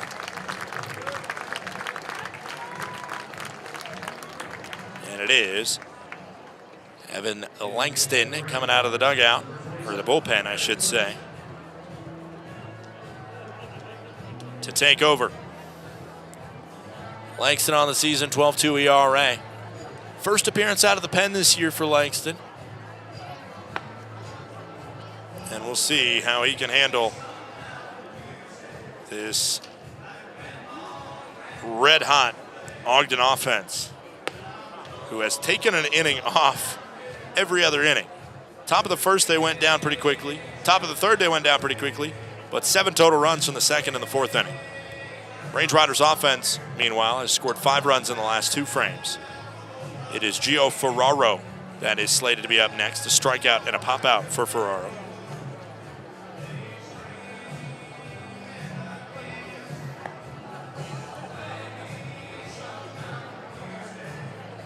Gio Ferraro, product of Marshall University, also played for Wallace Community College in Dothan, Alabama. He has not played since the spring of 2024 when he was at Marshall and had a .253 batting average. Clearly did a ton of work from that spring of 2024 to now playing for Ogden this year. Nearly, adding 150 points basically to his batting average, what he did his final year at Marshall. As the 6'3", 205-pound right-hander, first baseman, will come in. Let's take a look around the league. As I mentioned, Red Pocket was doing their job.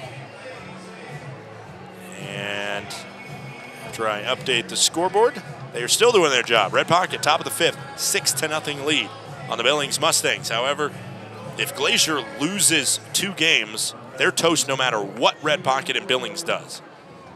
Great Falls is up 12-1 on the Idaho Falls Chuckers in essentially a fairly meaningless battle between 2 of the PBL's worst squads, as this one hit to left field, and off the top of the wall, it'll stay in play. Green light to send the runner home. The throw comes into the plate. It's just off target. Lane scores from first. It's a 2 RBI double from Gio Ferraro. And it is 9-5 on the first pitch from Evan Langston. Ogden up by 4 as a 7-run 4th inning, as Eclipse does here at Glacier Bank Park. Up comes Colson Lawrence, the center fielder, who has been walked twice. Final line for Ricky Tibbett, never said it, but he went 3 innings, 4 hits, 2 runs, both earned, 2 strikeouts and a walk. Couldn't have asked for much more from Ricky Tibbett.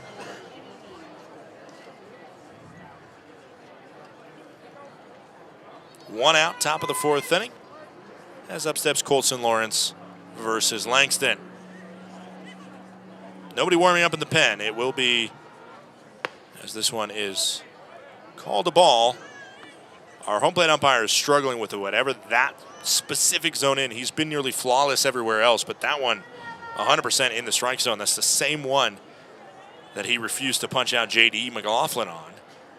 Count goes to 1-0. That one missing inside. He's been very solid on that, on every other corner, but no pity to find the upper part of the zone as the count goes 2-0.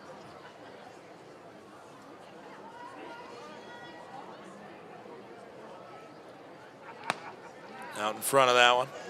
Swing and a miss. Count goes to 2-1. Missoula leads Boise 2-0.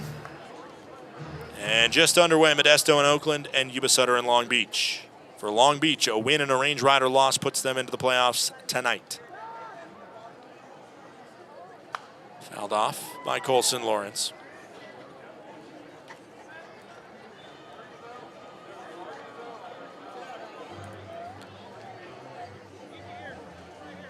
Lawrence, a former Marlins affiliate as well, drafted in the 13th round of the 2023 draft out of South Alabama.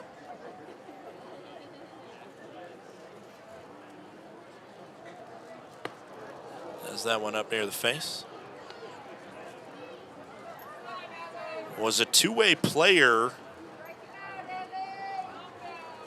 at South Alabama, but after being let go by the Marlins, he has only played offense, only batted for this squad, as that one called. Strike 3 and a challenge coming, and they're going to finally lose a challenge. The less than strategic options from this Raptors squad have finally backfired.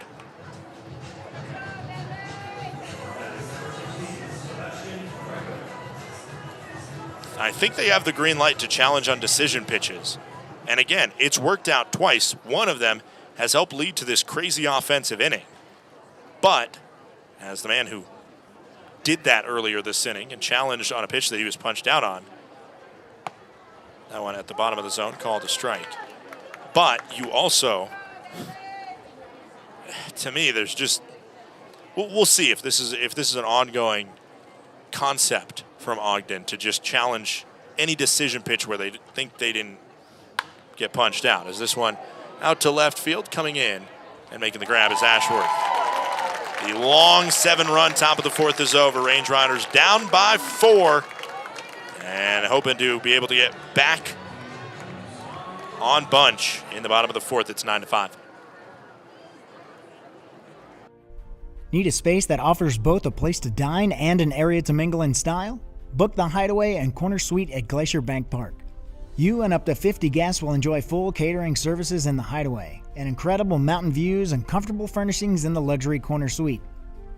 This versatile combination offers a space to dine and a place to relax, creating the perfect arrangement for guests looking to mingle, network, and celebrate.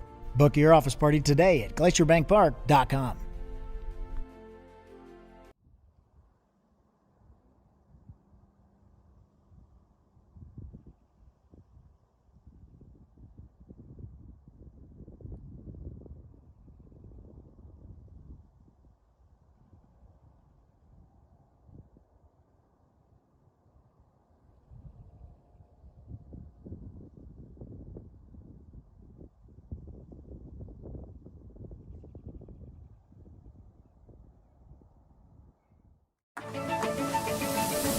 When injuries occur, it can feel like your goals are out of reach. I'm Dr. Karen Purser, an orthopedic surgeon and sports medicine specialist at Logan Health. If you injure a joint, muscle, or bone, our orthopedics and sports medicine specialists are here to help. Our highly specialized surgeons, clinicians, and physical therapists offer innovative treatments and the latest minimally invasive procedures to help you recover and return to activity faster and stronger so that you can reach your goal. It's 5 o'clock somewhere, just playing over the PA mic, or the PA, but the loudspeakers here at the stadium. And it makes me wonder, where is it 5 o'clock? Maybe I'll find the answer to that somewhere later this inning. But for now, we're going to see 2, 3, and 4. Kyle Ashworth, who is 2 for 2 with 2 singles. He started off the last inning with an infield single versus bunch. Range Riders got 4, but the Ogden Raptors responded with 7. An 0-1 count. That one misses. Count goes to 1-1.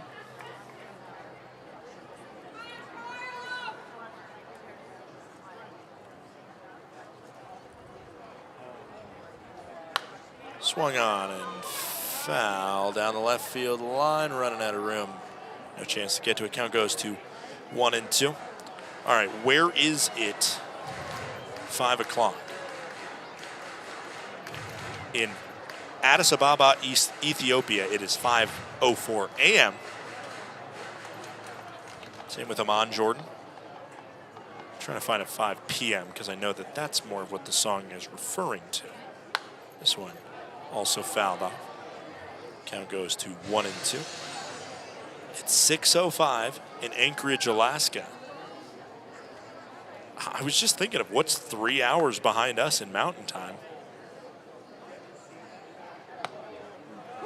Called, strike 3, that one off for dead center.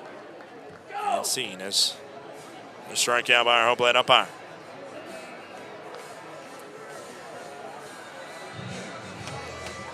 I don't know if there's any towns that are in Adak, Alaska, which is on the Aleutian Islands, way out there, in the middle of the top of the Pacific Ocean. There's a challenge, and it's reckless challenging. That one is going to have the Ogden Raptors out of challenges. I thought they had the green light on decision pitches, but that just makes no sense to challenge that one. It was a ball off the plate, and the challenge on decision pitches have worked 2 out of 3 times, including help lead to the big inning. I don't understand that. We're in the 4th inning. You're going to need that one later. This one ripped towards left field, and that baby is gone. Donovan Ratfield, a laser beam out of the ballpark. Ratfield, his 3rd home run of the season, 364 feet, and it got out of here like it was running from somebody. 108 miles per hour over the left field fence.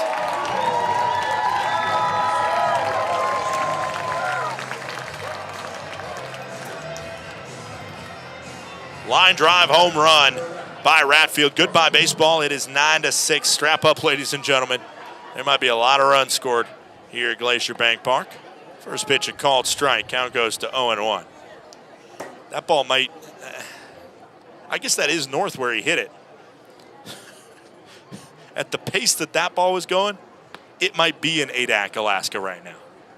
Oh, Nelly, he fired it out of a cannon. Swing and a miss. Count goes to 0-2. There's literally a website called isit5o'clocksomewhere.com. That's really helpful. Count goes to 1-2 as that one misses off the plate. Once again, 3rd home run of the season for Donnie Rat. Count goes to 1-2, 1 out, bottom of the 4th. Skips down there. Bunch is on 93 pitches right now. He just got a home run hit off him, and there's nobody warming up in the pen. There's a guy standing on the mound. 2 balls, 2 strikes, 1 out. And that one called to strike 3 right at the bottom of the zone. 2 outs, bottom of the 4th. Range Riders have not used a challenge, and that one is a good place not to use it because it did hit the zone for strike 3. But the Raptors have used 4 and have lost their challenges. Kind of just firing shots out there. They got the chance as that one down low. Count goes to 1-0. Carson Garner, 0-for-1, does have himself a walk today. I was fascinated by the challenge strategy. I can't wait to see it this week because it does seem a little bit rogue. Swing and a miss. It's worked, whatever they're doing, to the tune of a 25-17 record. No knock on it necessarily, but I'm fascinated to figure it out because the Range Riders have been pretty stringent on decision pitches in the early going, if at all, as this one is fielded by Valentine. The throw across the diamond is good for out number 3. Range Riders get a solo home run, the 3rd of the season by Donovan Ratfield. It is 9-6 Ogden as we head to the 5th.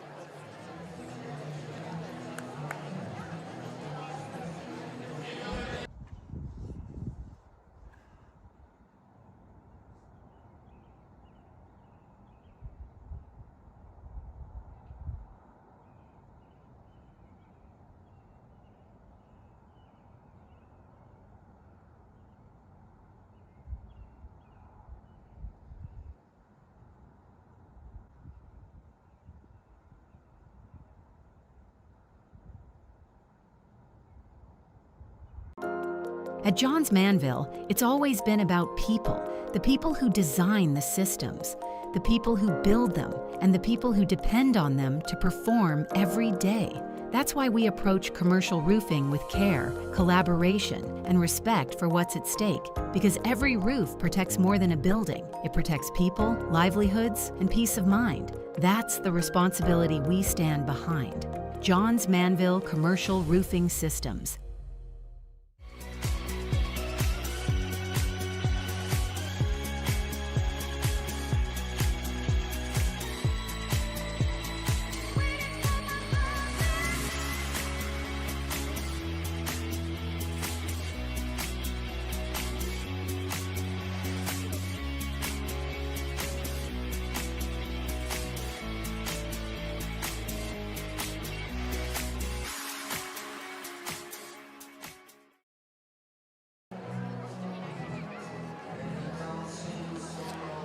It's the top of the fifth inning here. Glacier Range Riders currently with a 9-6 deficit at the hands of the top offense in the league statistically, this Ogden Raptors squad. Jordan Stancato and Wilkinson do up.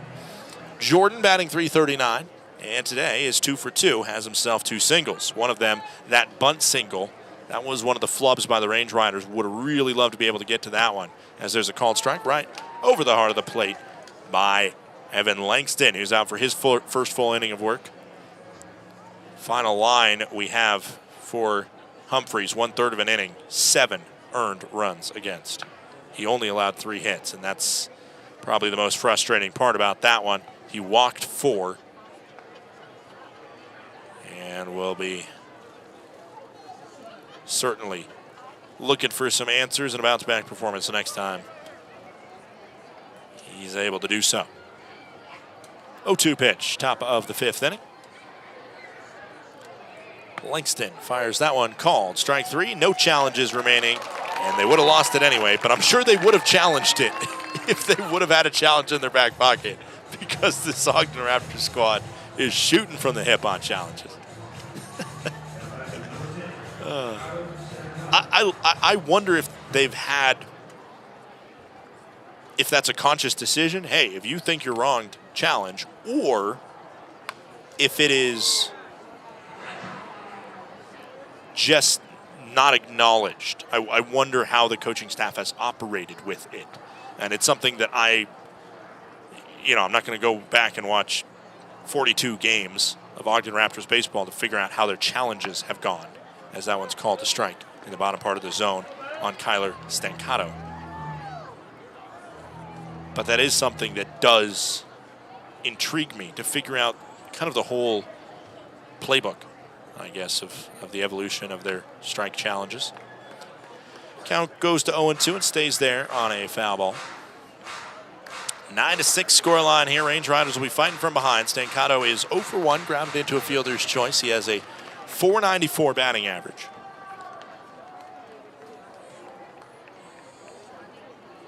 .0-2 pitch outside. Count goes to 1-2. 9-6 scoreline, but certainly there is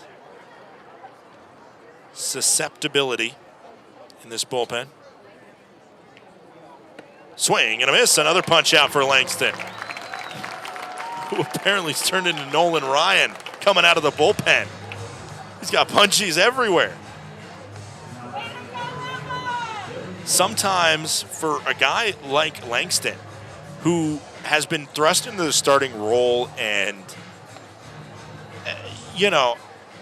he's somebody that statistically maybe, the jump to the bullpen makes sense because he wasn't being able to make it deep into contests. As this one's in on the ground, he's going to have a very, very quick inning, as Rover's throw is on time. Sometimes a little bullpen adjustment is all you need. It has worked for Range Riders in the past, and for Langston, he retires 3 up, 3 down on 9 pitches. The best offense in the league. Gone in a hurry. We're halfway home. It is 9-6.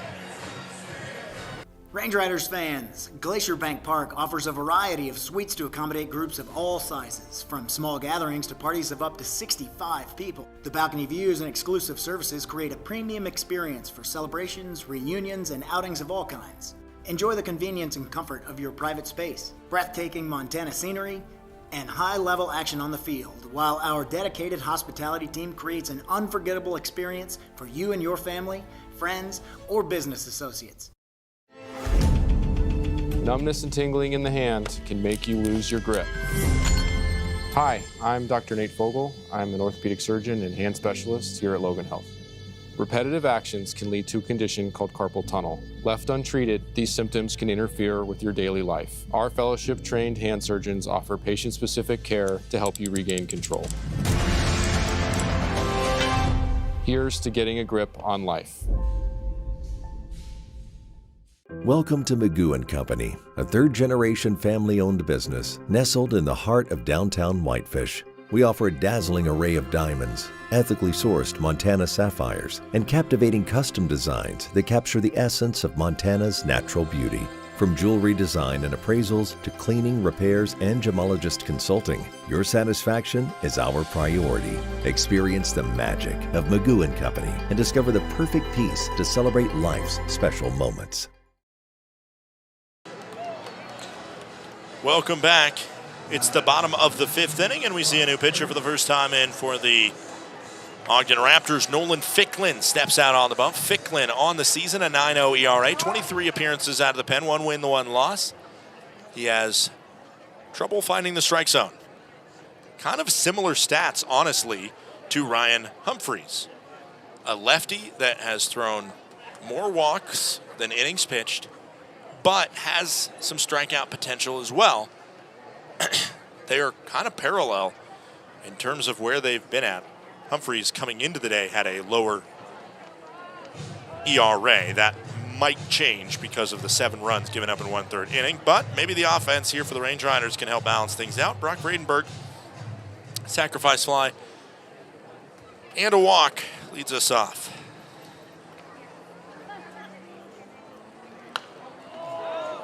This one fouled off. Just off on that one. That was off at dead center.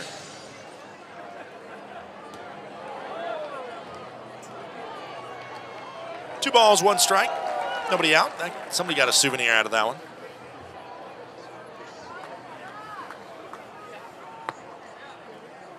One called a strike in the lower outside corner. Count goes to 2-2. That's good placement there by Ficklin. When leading off an inning, Vredenberg has reached 4 out of 7 times this year. It is the Range Rider half of the 5th inning, which means it's time for trivia.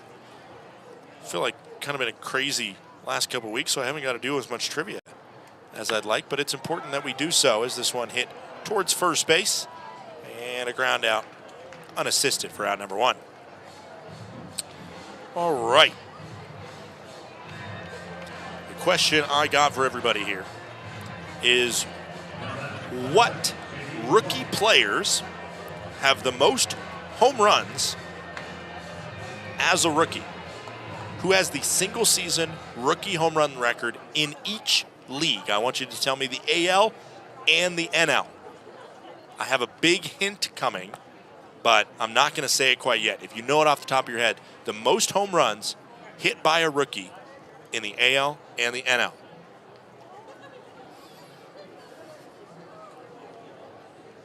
J.D. McLaughlin's up at the plate right now to face off against Nolan Ficklin. That one called a strike on J.D. Tough call for him. He did benefit from a ball called on what should have been a strike.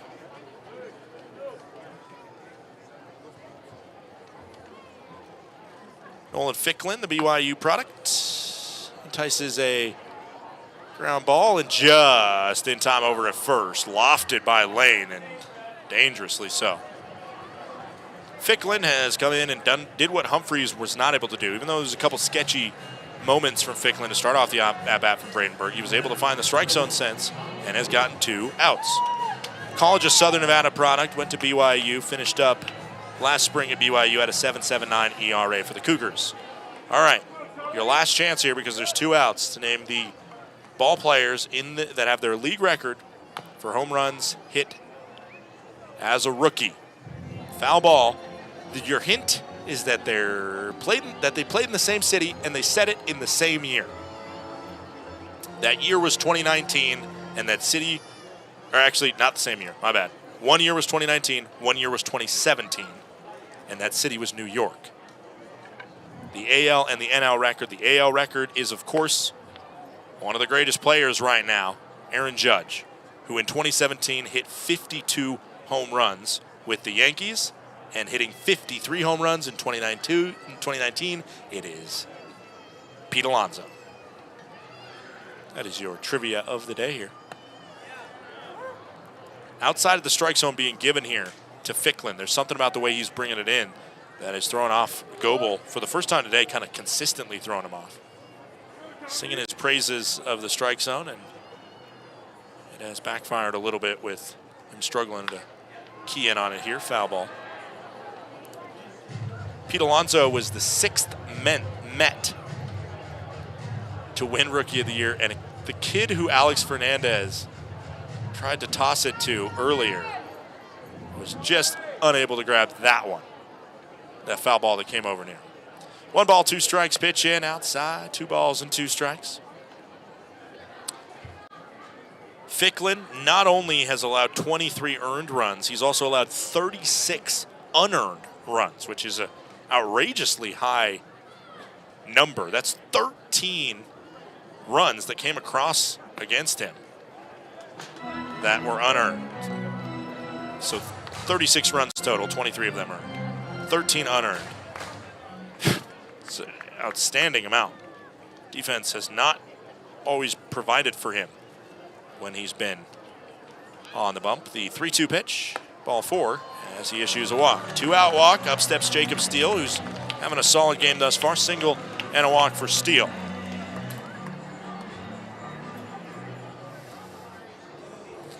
I got a final line for Bunch.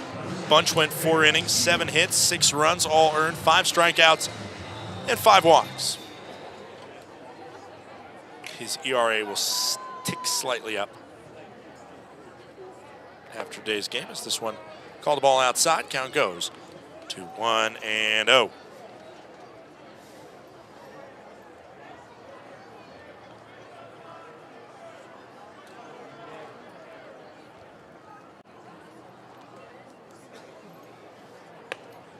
That one misses inside. It is 2-0. The Range Riders start a little bit of a rally here on Ficklin, who has been one of the more trusted arms from manager Evan Parker, who honestly I haven't really talked about Evan Parker other than his brief back and forth that he had with the home plate umpire where he received a warning. Missing inside. Ficklin's originally from St. George, Utah, which is the southern part of the state. And Ficklin will be married 2 years in August with his wife Kayla. That one over the plate for a called strike. Count goes to 3-1. Played at Pine View High School in St. George down there. And like I said, a product at the College of Southern Nevada. 3-1 hitters count is called strike 2. Count goes full. 3 balls, 2 strikes, 2 outs. Ficklin's 20th pitch to the frame. Coming in to Jacob Steele in a 9-6 contest here at Glacier Bank Park. Runner on first is Tommy Rover, who walked. The 3-2 pitch from Ficklin to Steele. Swung on to the right side. Runner was going on the pitch, but he hit it so hard out to right field that Rover can only go to second base. Up comes Alex Fernandez, lefty on lefty matchup, but Fernandez 1 for 3 will step up for his 4th time today and see if he can produce something representing the tying run at the plate.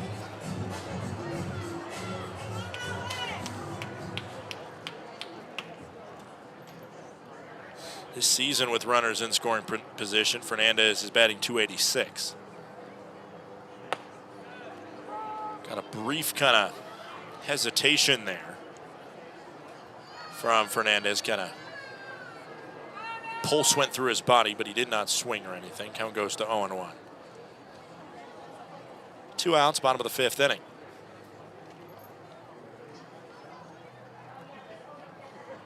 Swing and a miss, fooled on that one. Count goes to 0-2. Fernandez is in the hole. Alex Fernandez, just 10 strikeouts, had his 11th today out of 77 total at-bats. That's a mark the Range Riders really love. And part of the reason why he was such a good injection into the lineup. Obviously getting on base, stealing bases,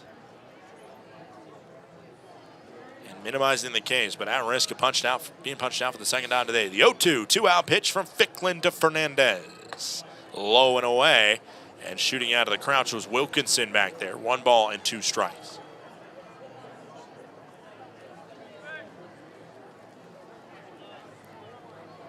Dylan Wilkinson.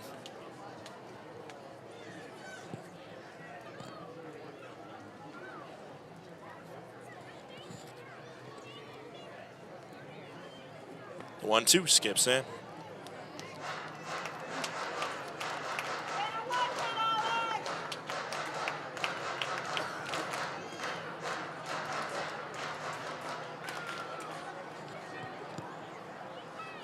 The 2-2, two-out pitch in from Ficklin to Fernandez. Lefty sets on the bump, his front foot in a really funky kind of spot, facing, like the toes of his feet are essentially facing towards Cole Jordan, the second baseman, on that front foot. If you notice where that's kind of postured up,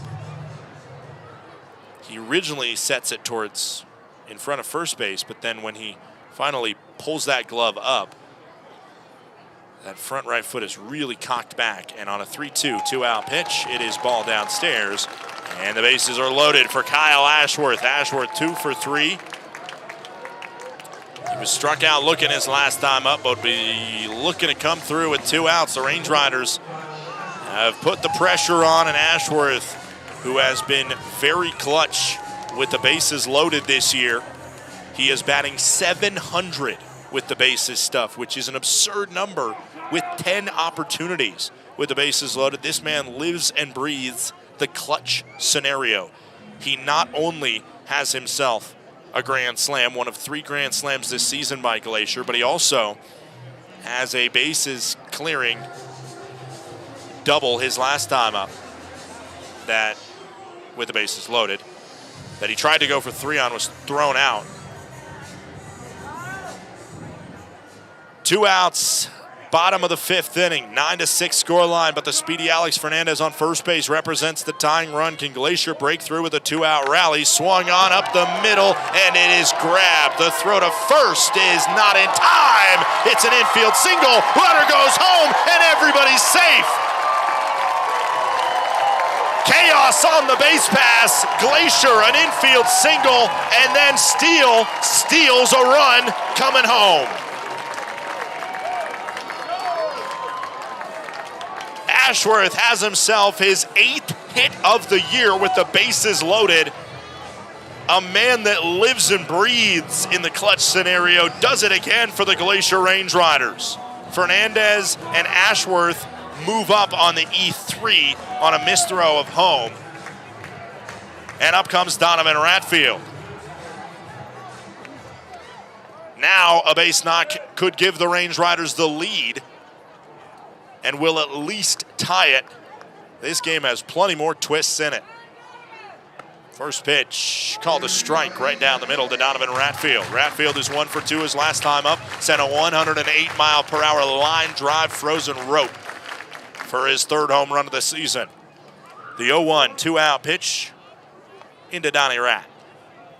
Warm-up's going on. A lefty in the pen is getting loose as Ratfield fouls that one for 0-2. Sometimes I forget that Donovan Ratfield's full name is Ratfield. It's just easier to say Rat. No balls, 2 strikes, 2 outs. Bottom of the 5th inning. Ashworth on second, Fernandez on third. A 1-run game and a fire home from Ficklin to Ratfield. Outside, count goes to 1-2. The Range Riders have put on a 2-out clinic no matter what happens in this at-bat. After a Vradenberg ground out and a McLaughlin ground out, it has been a walk, a single, a walk, and that infield single eventually scoring the run at home. 1 ball, 2 strikes, 2 outs. Bottom of the 5th inning, the throw-in from Ficklin. Hit on the ground towards short, fielded, and thrown to first for out number 3. Range Riders rally for 2 in the bottom of the 5th. They've scored 3 unanswered. It's a 1-run game headed to the 6th inning.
Welcome back in. Valentine, Bavacqua, and Lane do up against Evan Langston here.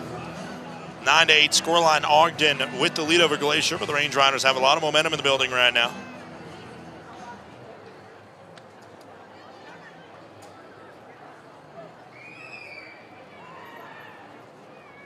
I think that one misses downstairs. Count goes to 1-0.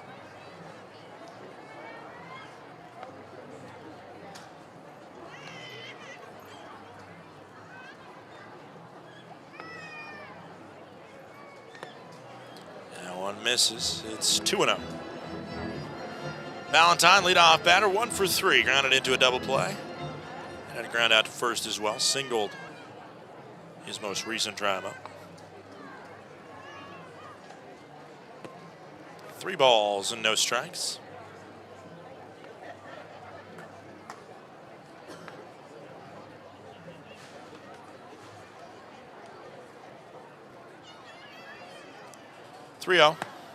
And it's a 4-pitch walk out of a 2-run inning, which is the opposite of what you want to see. Check in on the league scoreboard right now, because the Range Riders within 1 run. They would need nearly a perfect week in terms of everything going their way and everything going against either or both both Billings and Long Beach. I will say it seems like Long Beach is going to keep on rolling. I think there's more faith I have in Red Pocket than I do have in Uta Sutter. As this one hit on the ground, fielded on the backhand, flip is a hopper, and then the throw to first is in time. Oh my Nelly! Rover skips it in on the glove flip. Steele able to answer the call and fire to first. I'll tell you what, Steele started off this game with a little bit of a mess up on the base paths, getting himself caught in a pickle between third and home on the Fernandez steal of second. But since then, he has made some great defensive plays, and that is one of them, not to mention him being able to get himself home on that Ashworth infield single, which was a smart play and an aggressive base running strategy that paid off compared to the one that backfired and did not work when he did it on the Fernandez steal. So Steele is certainly making up for it. Also, the 1,000 on base percentage is not going to be frowned at. 4-6-3 double play. The Range Riders turn 2 as the count is 1-1 on Carmine Lane, who is 2 for 3, a 2 RBI single into left field his last time up. Downstairs, count goes to 2-1.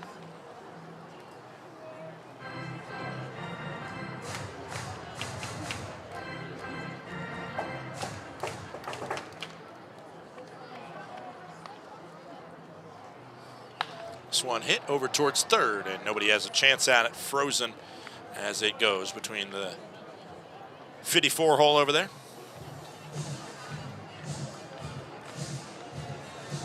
'56 hole, excuse me. Forgot what everybody's number was.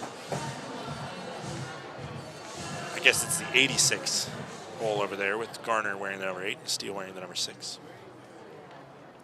Other score lines to report as Gio Ferrara steps in. Fouls it off. Gio Ferrara was the first batter faced by the Range Rider reliever here in Langston, and he doubled off the top of the left field fence against him. Somebody you got to watch out for, clearly. As Ferraro is second on the team in long balls. A 1 hit on the ground, take a piece of it. Does Langston, but Rover adjusts. It's a 1-4-3 ground out, and that's all she wrote.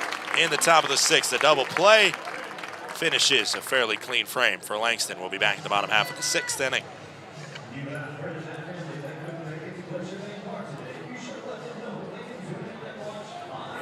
Glacier Bank Park is just so beautiful. The absolutely stunning views, the facility that we have. We're just very fortunate. This is a place where people can gather throughout the community. The location of the park itself is centrally located within the valley, and as such, it keeps everybody coming from all the different municipalities throughout the valley, and really it's just a hub for the community to meet. My favorite thing about coming to the ball field is seeing old friends, seeing the beautiful complex, and the staff, how friendly they are. They greet us with friendliness, and the seats are awesome. We also get to connect with folks as far away as Boston that are here on vacation that actually want to come to a ballpark because I talk them into it because that's how special it is. So we come to socialize. We love our group and we just have a really good time. Of course, we like watching the game too. And we like to win.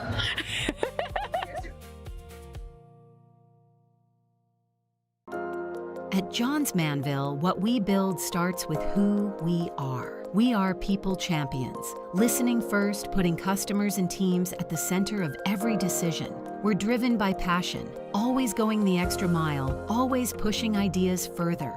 We perform, setting higher standards, delivering stronger results, and creating lasting value. And we protect our people, our customers, and the world around us, today and for generations to come. Welcome back. It's the bottom of the 6th inning. New pitcher on the bump for the Ogden Raptors. It is Carson Kelly out of the bullpen. Of course, there is an MLB catcher named Carson Kelly who currently plays for the Chicago Cubs. It is not that Carson Kelly. That would be some sort of unique scenario to get that Carson Kelly out here. No, this is a different Carson Kelly as he fires a first pitch strike into Carson Hornung. Carson's all over the place. A graduate of Florida Agriculture and Mechanical University in Tallahassee, Florida, which, as that one misses outside, is an HBCU. You might know it as FAMU. Division I University, Florida A&M, also how you might know it. Had a 4.07 ERA, the sidewinder left-hander. Just one start, 6-2 record. As this one rocketed towards the right center field gap. Hornung thought about a hustle double, but held up. At first base, leadoff single in a one-run game here. On the season, an ERA of 15 for Carson Kelly. As there's more Carsons to be had. Now Carson Garner steps to the plate. Carson Hornung on first, and Carson Kelly on the bump. All of the Carsons in the league might be on this field right now at this very moment. Carson Garner's 0 for 2. Does have himself a walk as that one misses low in it. 15-0 ERA, 3 innings pitched. He has allowed a home run and had 4 walks, 5 total runs against him in those 3 innings. Hornung on first, not a big threat to steal. There's a step-off disengagement there from Kelly on the bump.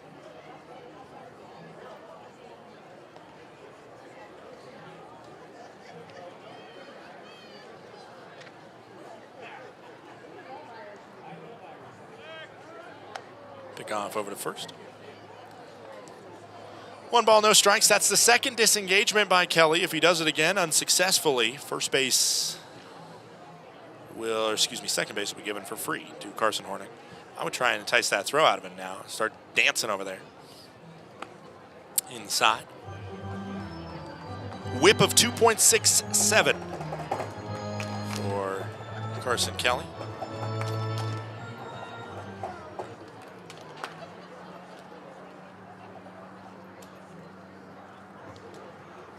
The 2-0 pitch. Make it 3-0. FAMU, Florida A&M, has one of my favorite mascots, the Rattlers. Right now, the Range Riders trying to rattle Kelly himself. The 3-0, no-out pitch. In danger of walking a runner. And that is not what happens there. Just scraped the inside of the zone. Count goes to 3-1.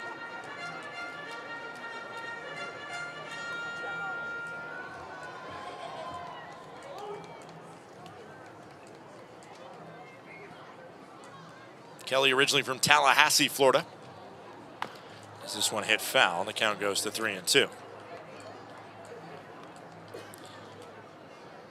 Have him down as being a freshman in 2024, a sophomore in 2025, and then I do not have him appearing this spring. So likely left school early to start his professional career. As Hornung's running, a swing and a miss. The throw into second is unsuccessful. It's a strikeout of Garner, but Hornung steals second. I said he wasn't much of a threat, but screw it, I think. As Hornung has himself his third stolen base of the year. Brock Vredenberg steps up. RBI opportunity, a chance to tie this game. Ground out, a walk, and a sac fly. 0 for 1 from Brock Vredenberg. As the big left-hander played his college ball at Michigan State steps in. Swing and a foul tip. Now goes to 0-1.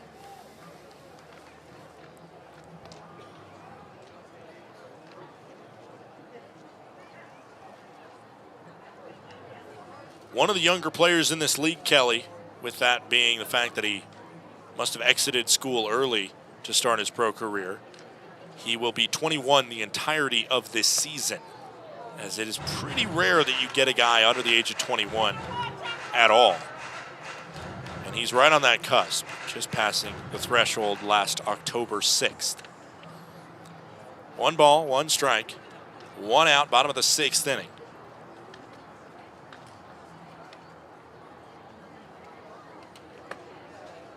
Called a strike right on the outer cut to Vredenberg. Bottom of the 6th inning here. Range Riders down 9-8. 1 out, so they're going to have at least an opportunity for Vredenberg, and likely, unless there's a double play, an opportunity for J.D. McLaughlin to possibly bring the runner in Hornung home. 1 ball, 2 strikes, 1 out.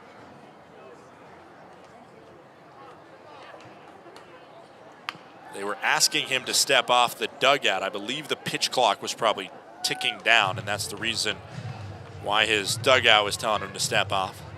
1 ball, 2 strikes, 1 out. Of course, not playing since the spring of 2025. Certainly that's one thing, but also making the jump from college to pro. That's another thing, dealing with that pitch clock that is ever present and a little bit more strictly enforced than it is in the college ranks. The 1-2, 1 out pitch. Swing and a miss as Vredenberg will head down to first before getting thrown out. Up comes J.D. McLaughlin now. He's going to have the clutch opportunity. Range Riders stranded runners on second and third. Last inning. Range Riders have certainly left more on base in this game. An unfortunate storyline that they've found themselves in more times than not throughout the early part of this season. Ogden's only stranded 3. The Range Riders have stranded 7, the majority of those in scoring position today. If McLaughlin is unable to come up with a hit here, it would be the 8th Range Rider stranded. And another one in scoring position as well. JD is 0 for 2 on the day, does have himself a walk. Outside, 2 balls, no strikes. Warm-up's going on in the pen. I believe it is Jacob Hasty. 2 balls, no strikes, 2 outs.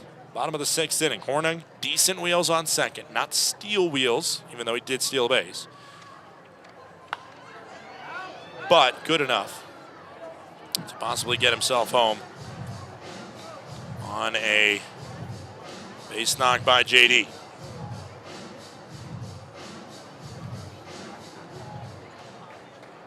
Nine for the Raptors, 8 for the Range Riders, despite Glacier out hitting their foe from Utah.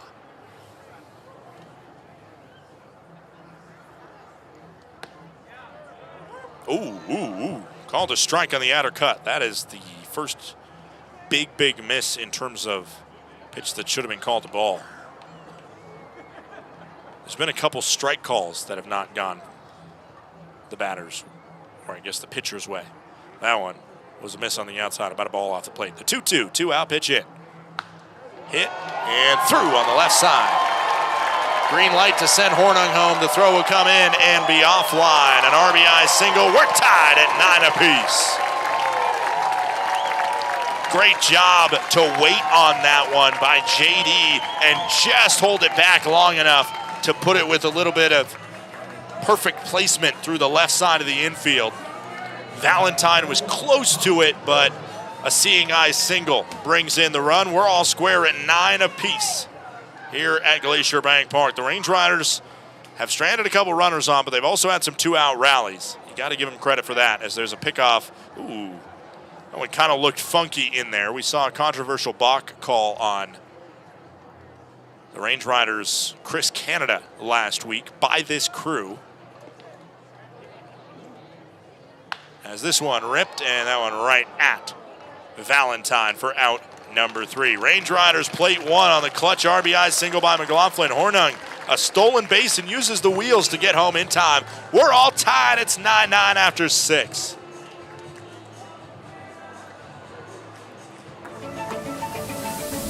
When injuries occur, it can feel like your goals are out of reach. I'm Dr. Karen Purser, an orthopedic surgeon and sports medicine specialist at Logan Health. If you injure a joint, muscle, or bone, our orthopedics and sports medicine specialists are here to help. Our highly specialized surgeons, clinicians, and physical therapists offer innovative treatments and the latest minimally invasive procedures to help you recover and return to activity faster and stronger so that you can reach your goal.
Welcome back. It's the top of the 7th inning. Range Riders and the Raptors tied at 9 apiece. We got a great battle brewing. This is probably the series of the week if you're looking objectively at the slate of games in the Pioneer League. I mean, obviously last place is Great Falls and Idaho Falls. That is, unfortunately, the equivalent of like a Tuesday night Maction game where weird stuff's going to happen, but not necessarily great football if you're, tuning in on a Tuesday in mid-October to the MAC. That's kind of Great Falls and Idaho Falls. Weird stuff's going to happen, but not a fun game to watch. By the way, new pitcher is Jacob Hasty, who will step in for Evan Langston after Langston pitched 2 2/3, looking pretty good.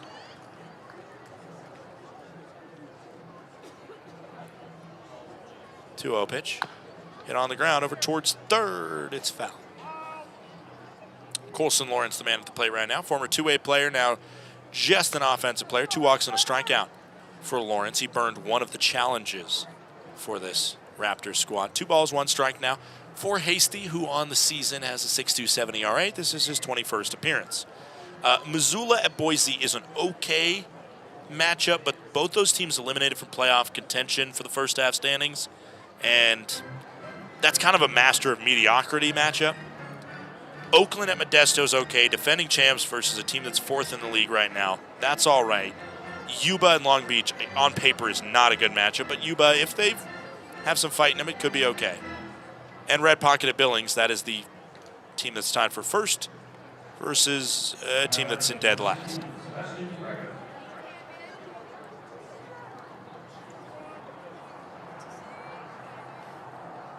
Still Colson Lawrence up at the plate. The 2-1 pitch. This one hit towards short, fielded by Steele. The throw is on target and in time for out number 1. Needed a good throw from Steele there, as it was kind of an awkward, slow roller to him. Now it is Sebastian Greco stepping up. There's just like, if you just look at the standings, this is 3 versus 5 in the standings. And so on paper, this is the best matchup. One of the best offenses versus one of the best pitching staffs. The Range Riders have the 3rd best ERA in the league. Nice pitch there to buckle up Greco. Count goes to 0-1. Double and a walk and a flyout. Update in the top of the 8th in Billings, Montana. Red Pocket 7, Billings 2.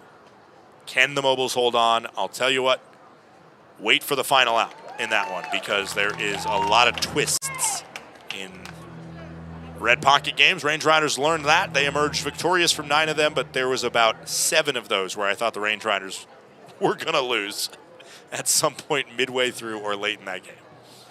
The 0-2 skips in. Count goes to 1-2. On the other side of the games the Range Riders are paying attention to, Long Beach with a 2-1 lead over Yuba Sutter midway through that contest. 9-9 scoreline. 1 ball, 2 strikes, 1 out, top of the 7th inning. Hasty into Greco. Missed inside, 2-2. Did receive word from an official source, which is the Hasty family, that they are in different divisions. The high school that Hasty went to and the high school that the starting pitcher, Caleb Bunch, for Ogden went to. That one just below the zone. Range Riders wanted the call, couldn't get it. But I also got confirmation that Caleb's sister does know Jacob's sister, and they were friends in elementary school. Small world in Keller, Texas, apparently.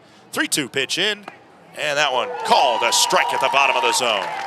Punch out looking for Hasty. Devastation to find the bottom of the frame with that one. 2 outs, bottom of the 7th. Up comes Cole Jordan, who is 2 for 3 with 2 singles and a strikeout. One of those was the bunt single down the left field line that he reached on. Missoula up 11-4 on Boise right now. Oakland up 1-0. It is an absolutely fascinating tale what is happening in Oakland, because that team is struggling. In over the course of 2 seasons, I've not seen Oakland struggle as much as they have over the past couple weeks. Bradenberg looking for it. A fan yelled there for somebody to call it. But the Range Riders, an unspoken knowledge between the buddy cop duo of Bradenberg and Rover. Bradenberg took it, and we head to the 7th inning stretch, all square at 9 apiece.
Bottom of the 7th inning here at Glacier Bank Park. Glacier Range Riders with a 9-9 scoreline, all square with the Ogden Raptors. I almost said Red Pocket Mobiles because I have had to say that a lot the last 9 home games against the Red Pocket Mobiles. Part of the reason for the Range Riders' 10-game home winning streak at stake here tonight. New pitcher into the game for the Ogden Raptors is the right-hander Kyle Lewis. And just like Carson Kelly, there is an MLB player, former MLB player. I don't even know where Kyle Lewis is right now. Former Seattle Mariner named Kyle Lewis. It ain't that one. It is pitcher Kyle Lewis. Called the strike that scraped the outer part of the edge versus the Range Rider right-hander Steele. 1 ball, 1 strike, nobody out.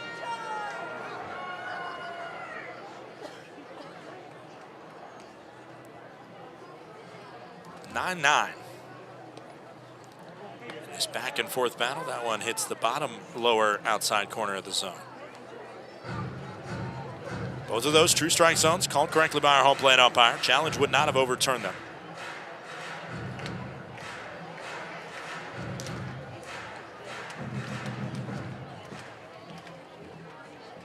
One ball, 2 strikes, nobody out. Pitch in. Inside. Ooh, that's a tough one because that's a great pitch. Ooh, that is a great pitch that if they would have had a challenge in their back pocket, would have been able to overturn to a strikeout. The 2-2 coming in to Jacob Steele. Popped it up, right side. Will it stay alive? No. Bullpen did not do their job there because their job is getting out of the way and helping out Bavacqua to make that catch. And somebody down there in the bullpen could not be bothered to get up off of his seat.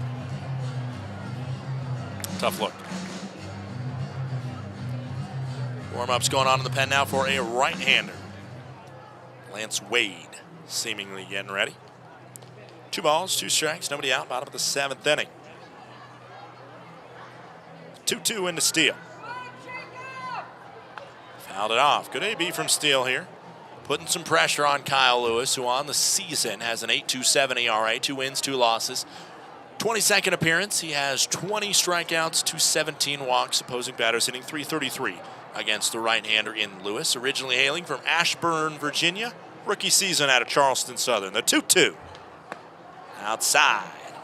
3 balls and 2 strikes. Range Riders conservative with their challenges. They have not tapped the head once today and have 2 remaining. Ogden the opposite. It has helped them out twice and it has gone unsuccessful twice, and now it can help them out no more.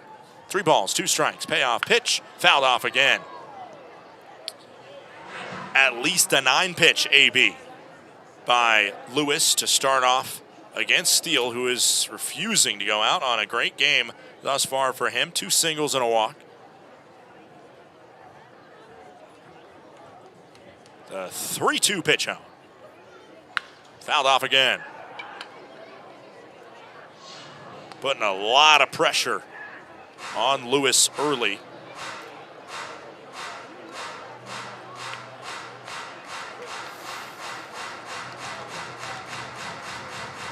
(3-2) once more here in the bottom of the 7th inning. Fouled off again. Fans starting to recognize it more and more. This is 10 pitches in this AB. The next one will be the 11th pitch. It is for sure a quality at-bat, but in a tie game late going, you're going to want a little bit more than just quality. You're going to want to be able to find a way on base. Who will be the victor? The 3-2 pitch from Lewis to Steele. Fouled off again. Come on now, Jacob Steele, refusing to let Lewis off the hook.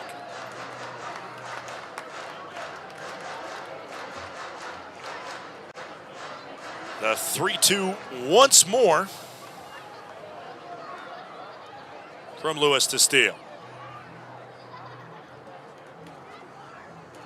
The righty fires. Popped up. Steele charging towards first, looking at options. They're looking around. It falls. It falls. It's a double for Jacob Steele after a 12-pitch at-bat. Ferraro didn't want it. Well, Lewis certainly didn't want it. The catcher Wilkinson didn't want it. And they both looked at Ferraro, the first baseman, who said, wait a minute, I don't want it either. And nobody got it. It's a hit that doesn't even register the distance because he hit it straight up in the sky.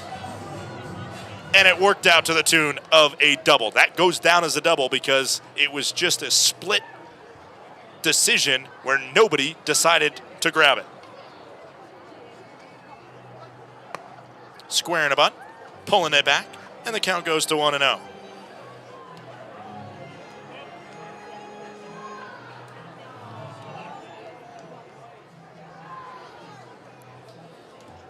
That is a tough break. I mean, you could say tough break, but more just a tough way it goes. As pulling it down to bunt, then pulling it back. That was a softball type move right there from Fernandez. And I don't mean that in a degrading way. I mean that in like, that's something you see on the softball field all the time, is a square to bunt just to throw off the pitcher and then pull it back and see if you can mess with the strike zone a little bit. This one hit on the ground, over towards short. The throw is high and not in time. Safe at first, an infield single for Alex Fernandez. The speed of Fernandez paying dividends, as that one would have been probably an out, but it was just so close and Valentine had to rush the throw.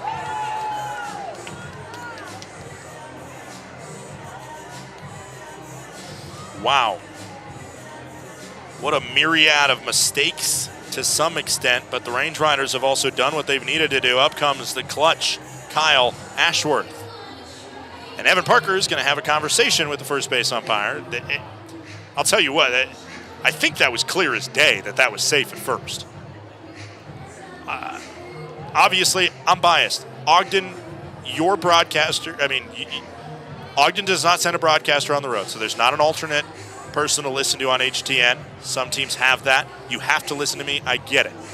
My salary is paid by the Glacier Range Riders. I'm not going to make my bias invisible, but I have a good look at that one down the first base line where my press box is situated, and that one certainly did seem safe. And they say it is safe. They checked, and I think it's good to check, see if the home plate umpire had a tag there. But the home plate umpire had a similar look to me, and I'll try and be as fair as honest on calls when I can, but that one I think was the correct call made. There is probably a question whether it's an error or a hit as Fernandez is running. No throw into second as he is safe by a country mile. Pitch was outside, and now there's two in scoring position. The 32nd stolen base of the season by the fastest man in the PBL, Alex Fernandez. 1 ball, no strikes, nobody out. Bottom of the 7th inning. Ashworth is 3 for 4 today.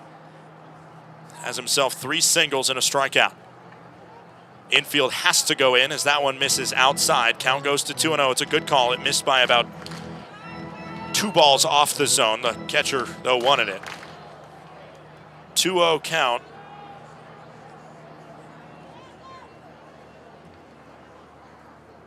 The pitch in. Up and over my head in foul territory. Count goes to 2-1.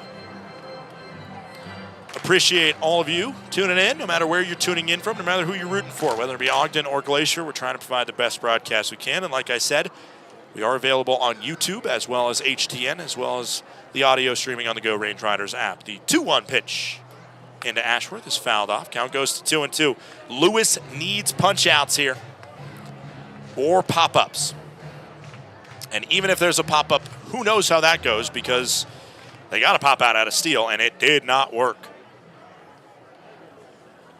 Lewis on the season has 20 strikeouts in 20 2/3 innings. Not necessarily a big punch-out pitcher, but he certainly can get some, and the Range Riders do punch out a lot. That one nearly hits the shoe tops of Kyle Ashworth, and the count goes full at 3-2.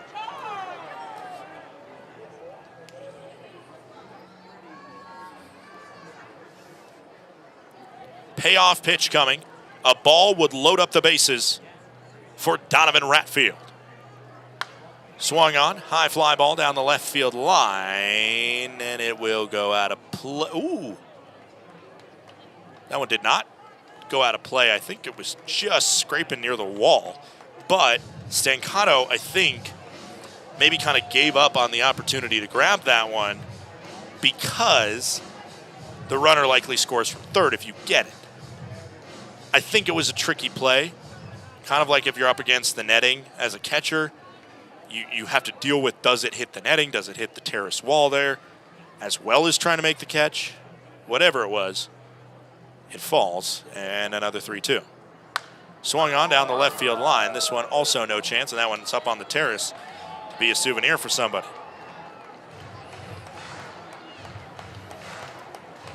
3 balls, 2 strikes, nobody out, bottom of the 7th inning. Kyle Ashworth versus Kyle Lewis. A battle of the Kyles, another 3-2. No out pitch with 2 in scoring position. And it is ball 4 inside. A walk issued to Kyle Ashworth, one of the best on-base machines in the PBL. And up steps Donovan Ratfield with the bases loaded. Ratfield with the bases loaded this year is 4 for 12, 333 with a runner on third and less than 2 outs. Ratfield has scored that run 71% of the time. That is a huge number. Can he do it again? First pitch, a called strike. Nice placement on the outside corner. Range Riders once again have both of their challenges.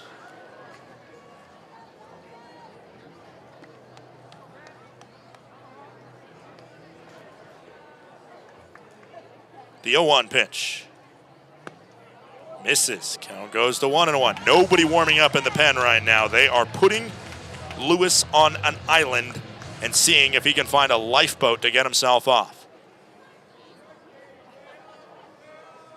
Official attendance tonight, 1,821, making their way into Glacier Bank Park. That one over the plate. Count goes to 1-2. Lewis has already thrown 26 pitches this inning.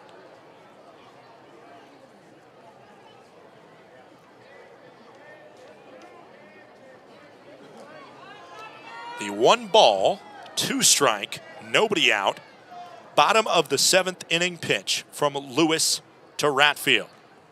Scraped a piece of it. The Range Riders set the tone early with what Steele did in the first at-bat of this inning that said, you will not punch us out easy. Steele enticed 11 pitches before a pop-up double that landed just 10 feet away from home plate. Got him to second. Then a single and a walk. And now a swing and a miss. 1 out finally breaches the scoreboard. That is a big strikeout for Lewis, but now he's up against the red-hot Carson Hornung. 2 singles, 2 strikeouts for Hornung. He is 2 for 4 now, his 5th trip to the plate. And you got to think that Hornung could have the ability to score the run. He has scored runs in 60% of opportunities when he's had a runner on third and less than 2 outs, but a double play could kill the inning completely. Pitch misses outside. Count goes to 1-0. Range Riders need to perform a miracle this week to be able to clinch the playoffs. They need help from across the state in Billings. And it maybe starts with this moment. Fouled off. Count goes to 1-1. Of course, Ogden also clinging to even more of a miracle. They would either need to win all 6 of their games and have Billings go 0-6, Ogden, to clinch a playoff spot, or they would need, actually that's their only spot, there's their only way to make it. This one hit down the left field line, foul. Count goes to 1-2. They would not only need that for Billings to go 0-6 this week, they would also need them to make up their game with Missoula and for them to lose that one. It is a thread of a chance, and the Range Riders have a slightly thicker thread. Basically, that's how it's going. 1 ball, 2 strike pitch, 1 out, bases loaded. Upstairs, Lewis looking for a second straight punch-out pitch, and if he's able to get it, then he can breathe another big sigh of relief, because then a sacrifice can't bring across the go-ahead run for Glacier. But for now, Steele waits 90 feet away. A sacrifice would do the trick. 2 balls, 2 strikes, 1 out, bottom of the 7th inning. The right-hander Lewis to fire into the lefty Hornung. Foul scrape, just stays alive. Didn't look like it was much of a chance for Wilkinson to grab it. Another big 2-2 pitch for Lewis, whose arm has to be already feeling it pretty heavy this half inning. 34th pitch of the inning, coming from the 6'4", 220-pound right-hander, graduate of Charleston Southern. The 2-2 pitch in. Hit just fouled. Ooh, Nelly.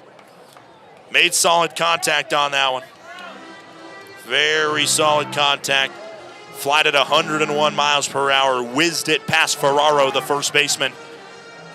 But instead, it was to the right of the bag. And a foul ball. We'll do 2-2 once more with one out here in the bottom of the 7th inning. Swung on. Foul down the left field line.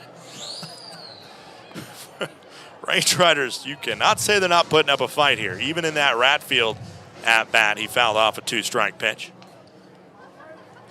They are head hunting, and the question is, can they find the winner? The 2-2 again. Popped it up, and an infield fly will produce the second out of the inning, and they also catch it anyway. Strikeout and an infield fly, the two options the Range Riders couldn't do. And now, bases loaded, no outs, go to bases loaded and 2 outs. Up comes Carson Garner, the game at his fingertips right now. Can he come through with the bases loaded? This season, Garner is 2 for 8 with the bases stuffed. 0 for 3 today, due for a hit with a walk, and that's his only time reaching. 2 ground outs and a strikeout as well, as that one hits the zone. Count goes to 0-1. Lewis on 38 pitches this inning. It's been a very long warm-up period for Wade as the Range Riders do beg for a Garner clutch moment. Fouled it off. Pitch offered on the outside of the strike zone. It was a great placement on that pitch by Lewis. He will now fire his 40th pitch of the inning. It does not matter how many pitches you see, though. It's all about runs scored. Can the Range Riders get one, or will Lewis find a way out of the jam? The 0-2 pitch fouled off again. That tone continues to ripple through as Lewis right now just begging for the punch out. The Range Riders have gotten a ton of bases loaded walks to score runs this year, but Ogden right now refusing to give that away easy. It'll be an 0-2, 2-out pitch once again from Lewis to Garner. Popped it up, it's foul out of play. That one up on the concourse level, closer to the playground area.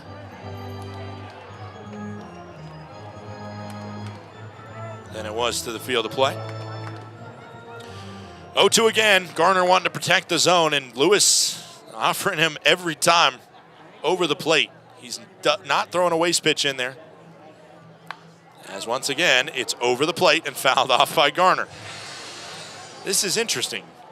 Lewis probably doesn't trust to try and miss the zone. I mean, I just throw like a fastball off the zone somewhere and see if you can get Garner to chase, because clearly he's in protect mode. That seems like the best option here. I know you don't want to throw a wild pitch or anything like that to possibly score this run. The 0-2. It's a ball outside.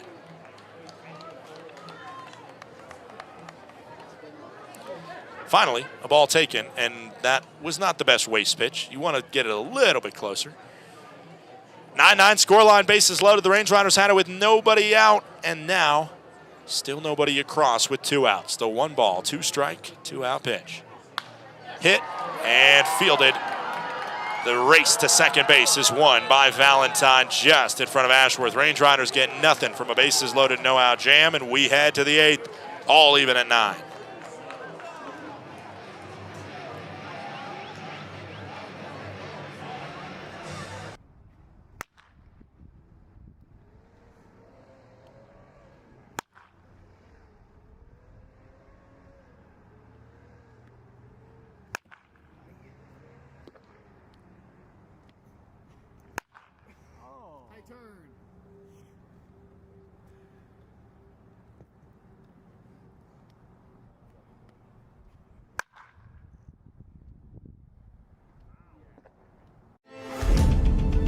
Numbness and tingling in the hand can make you lose your grip. Hi, I'm Dr. Nate Fogel. I'm an orthopedic surgeon and hand specialist here at Logan Health.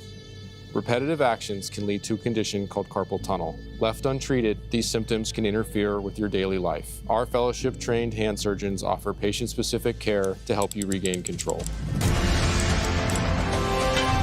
Here's to getting a grip on life.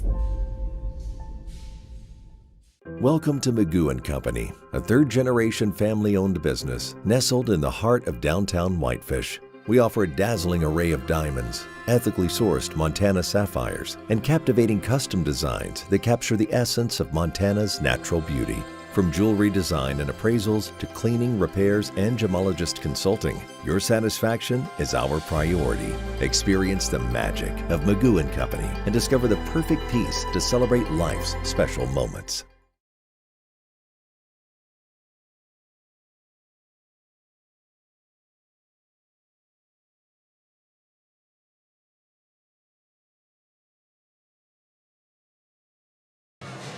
It is a tie game, and Lance Wade takes over in a clutch opportunity. Wade this season, 0.75 ERA, 1 win, no loss. This is his 8th appearance, 12 innings pitched.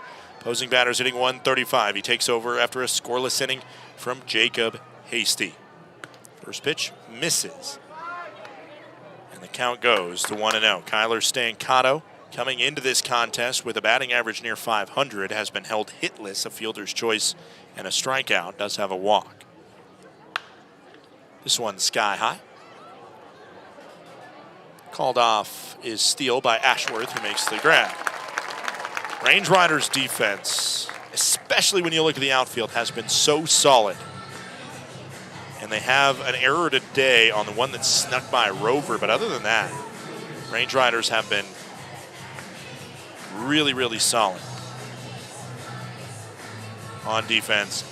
You got to think about if Steele didn't make that play at short in the 7-run inning, how worse it could have gone. First pitch in, called a strike on the lower inside corner to Dylan Wilkinson, a catcher who reached on that error and grounded out twice since then, 0 for 3.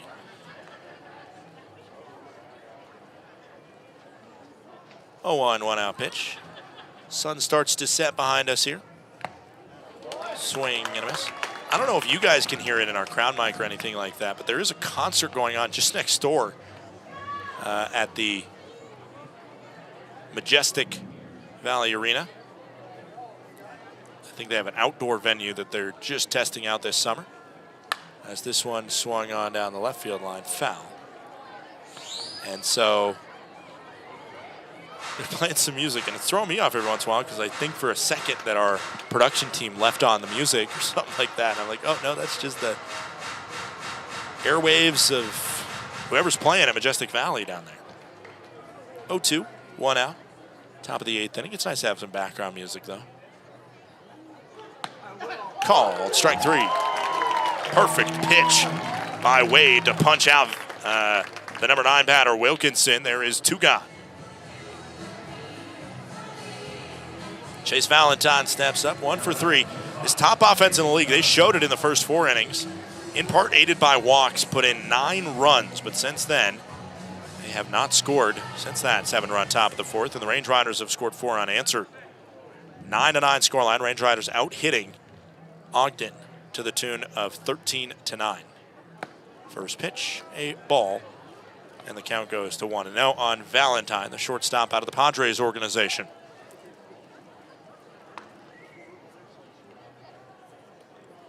1-0 pitch. That one called a ball. I think that was more Valentine being fooled by it, and then in part helped our umpire get fooled by it as it bent into the zone. Our umpire's given a little bit off of his right side of the plate, not on the other side, however. This one, a sky-high fly to right field. Fernandez, casual to it, and in front of the hidden home side, makes the grab for out number 3. 3 up, 3 down by Lance Wade. The Range Riders, who threatened last inning, can they break through in the bottom of the 8th? We'll be right back, all square at 9.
Brock Vredenberg sees a first pitch strike. Count goes to 0-1. New pitcher into the contest is number 35, Caden Knipe.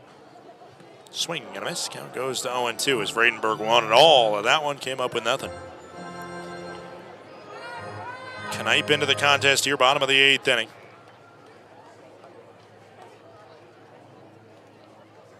Count goes to 0-2 on Vredenberg, who is 0 for 2, does have a sac fly and a walk. Knipe, 7.29 ERA. That one misses. Count goes to 1-2. 7.29 ERA, 22nd appearance of the year, 3 wins, 2 losses. 15 strikeouts and 18 walks for Knipe. 307 opposing batting average against.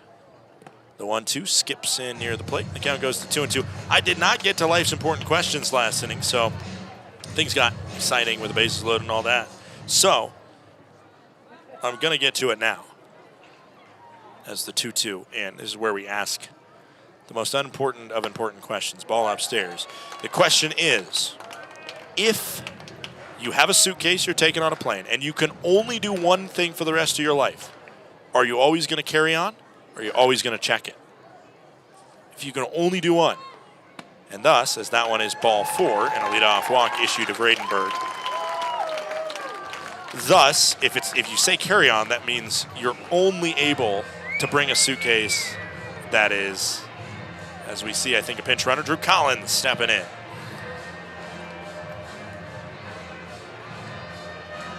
Speedy Drew Collins will take over at first base. Drew Collins this season has himself a very good stolen base number of 13. He is tied for 3rd on the team behind Ashworth and Fernandez. And that is being a guy that only plays once every couple games in terms of starting. He has 18 starts this year, but 14 appearances now as a pinch runner. Collins stepping in. First pitch misses downstairs, and a balk called on the pitcher, Knipe. That was a nice loud call. Shout out the umpiring staff for that one. The pitch does not count. It is just a balk to move Collins into scoring position. Just as easy as that. All right, there's a conversation happening right now, so it gives us more chance to talk about it. I posed this one to our office earlier today, and it seemed like, for the most part, the consensus was carry on. However, I've become a pretty big fan of checking my luggage. And I'll tell you what, when I was, I feel like the late 2010s, airlines were pretty bad about losing luggage. When I've checked my luggage, I haven't got it lost in a while. There was one incident right before the season when I was going out to broadcast the University of Washington baseball game that it did take like an hour for the bag that I checked at the gate to come out, which was incredibly frustrating. Squaring a bunt, and then the pitch misses downstairs. So honestly, other than that one time, I'll kind of take that. I think I've over this one. Squaring a bunt. Collins was running to 3rd on it no matter what. Count goes to 1-1. Range Riders are essentially playing this like a extra innings situation in MLB. Not the MLB, which I know sometimes I say the MLB.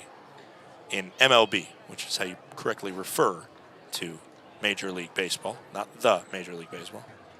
1 ball, 1 strike, nobody out. Collins going again, and he's just going to get it for free because the pitch went up near the face of McLaughlin. He backed out of it, and Collins safely into 3rd. Infield's now in.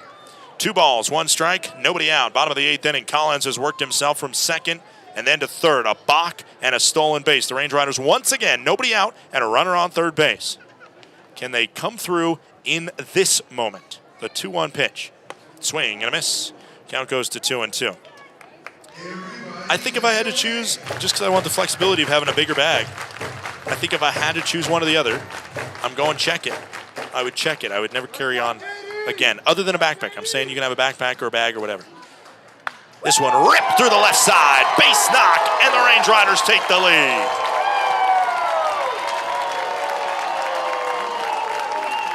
I'm talking about checking luggage And that one is checked through the left side of the infield. 105 miles per hour. Got all of that one, did JD. Range Riders up 10-9. They have their first lead since it was 4-2, or 5-2, excuse me, in the bottom of the third inning. JD's running on the pitch. There's no way he's going to be caught. He got way too much of a jump there, and he steals easy. It's a 1-0 count. And now I would do the same thing, square to bunt, and see if they can stop it, because clearly it did not work with Collins on the bases and McLaughlin at the plate.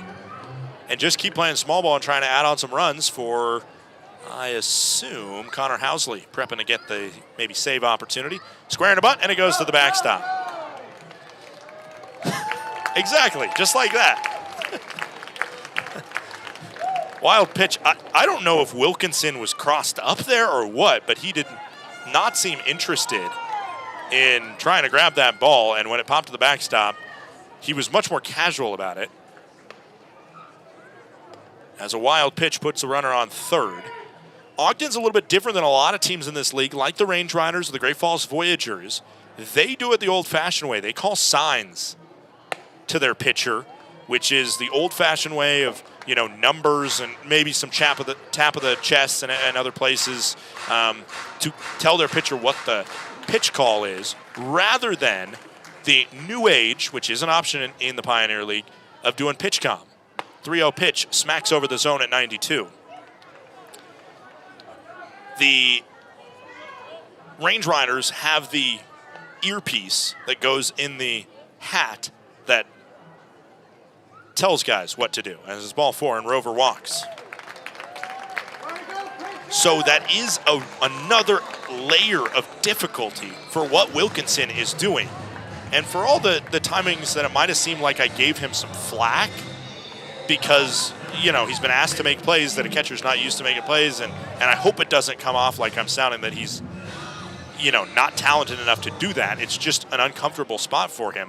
One of the most uncomfortable things that a guy's not used to doing if they haven't played a lot of catcher is calling the game behind the plate, which there's a lot to do, a lot to memorize, a lot to manage when you're back there calling balls and strikes. And clearly he's getting signs from the dugout. He's trying to relay them to the pitcher, but it's not easy. And Evan Parker's going to come out here and have a conversation, I think probably due to some miscommunication that's going on right here. If you have any other opinion, then checking a bag or doing carry-on on a plane, this is the time to tune in with it.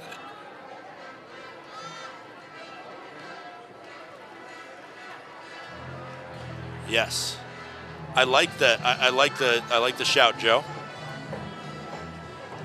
Chiming in, saying check the bag and less limitations. That's huge, because you know, I like my certain toothpaste. I like my certain whatever. And if you're only carrying on, then you know you're gonna have to deal with whatever that may be. Conversation coming on the mound. That's a good point that I didn't bring up. Thanks. Shout out Joe Arnold watching on the road while they are out of town near Boise. Hopefully enjoying something fun down in Boise. Hopefully it's not as hot as it will be probably later in the summer when the Range Riders are in Boise. 2-0 pitch coming in to Jacob Steele is offered over the plate at 91. Count goes to 2 balls, 1 strike. Nobody out. Near 200 on our viewership on YouTube right now, which is one of the biggest watch points we've had all year. 200 faithful tuning in to see if the Range Riders can hold off for the victory. Already won across in the 8th inning. Difficult situation for Housley, who was down there warming up, but with nobody out right now, I think he's sat back down and said, let me at least wait for 1 or 2 outs to get back up. 3-1 pitch in.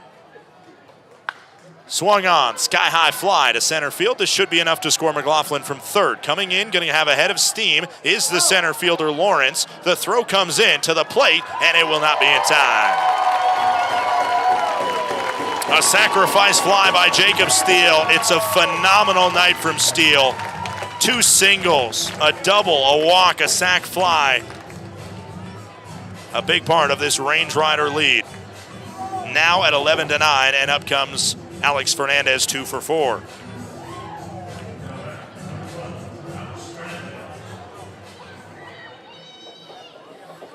Range Riders since the 7-run inning, as he was take all the way on that one. Since the 7-run inning, the Range Riders have scored 6 unanswered. Lead by 2, and with the 1 out, Housley does get back up standing on the mound. It is a very delicate task of trying to manage yourself, as especially a closing pitcher, when your team gets some momentum. In the bottom of the 8th inning, they get some runs, they turn it into a tie game situation, to a save situation, managing the emotions of that. Never easy.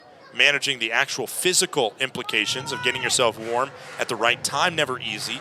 You saw it kind of backfire against the Range Riders in the bottom of the 3rd inning when Humphreys had to stand over there for a while as the Range Riders had a 4-run rally, a lot of it with 2 outs, and then he came in and couldn't fire a strike. The 1-2 pitch. Scraped the foul and just staying alive after Wilkinson couldn't squeeze it. 1 ball, 2 strikes, 1 out, bottom of the 8th inning. Range Riders, their first matchup of 15 that they will play versus the Ogden Raptors this season, and that is a staggering number that they'll play against each other, because coming into this game, the Range Riders and the Raptors had only played 15 games against each other all time. And right now, the series is led 8-7 by Ogden. The Range Riders have won 4 out of 9 games against Ogden at this ballpark, and they split 3-3 at the end of the 2024 season. As another balk is called on Knipe. It was a ball. That will not count, so the count goes to count stays at 1-2. And Rover's in scoring position. The second balk called this inning, Knipe had 2 balks called on him coming into this matchup, so now it's up to 4 on the season. This one hit on the ground. Fernandez charging to first and is not able to make it in time. It's a productive ground out. Fernandez allows Rover to go from second to third. The big thing is that balk call would have been enough for a fielder's choice to get out Rover. Instead, it is a productive ground out to send Rover to third. So instead of a runner on first and Fernandez 2 outs, it's a runner on third 2 outs, which obviously makes it much more clean cut to be able to get an extra run and possibly push this lead up to 3. The Range Riders led by 4 going into the top of the 9th on Sunday versus the Red Pocket Mobiles, and 2 runs did come across. Thanks to Red Pocket. I'm kind of nervous to look at the Red Pocket billing score, because I know how games finish with the Red Pocket Mobiles. And I know how good that Billings offense is. Pitches upstairs to Kyle Ashworth. Range Riders still have both of their challenges. They have not tapped the head once tonight. It'll be interesting to see how and if the ABS challenge system strategies change throughout the week. Because clearly these 2 teams today have had very different looks. Kyle Ashworth is 3 for 4. He walked his last time up. That was to load the bases with nobody out, and he did not budge from first base. Because after him, Ratfield, Hornung, and Garner all went down. Ball 4, it is Ashworth to first. Nobody on first base, or nobody in the bullpen, I should say. As Ratfield steps in. Home run today, 1 for 4. Struck out swinging his last time up, though. Baseball is a cruel game because you hit a solo shot with nobody on base, and then when the bases are stuffed and nobody out, you can't make contact in fair territory with it. Can Ratfield make up for it here, though? The Range Riders catcher, as Ashworth runs to second, there will be no throw. Nobody's covering, and Ashworth says, I'll take a stand-up steal, easy money. Was that called a strike, however? Home plate umpire doesn't do a good job there signaling to us. And I believe it was a called strike. Count goes to 0-1. Right at the last moment, put it up. An 0-1 count. Now it's 1-1. That one misses in the dirt.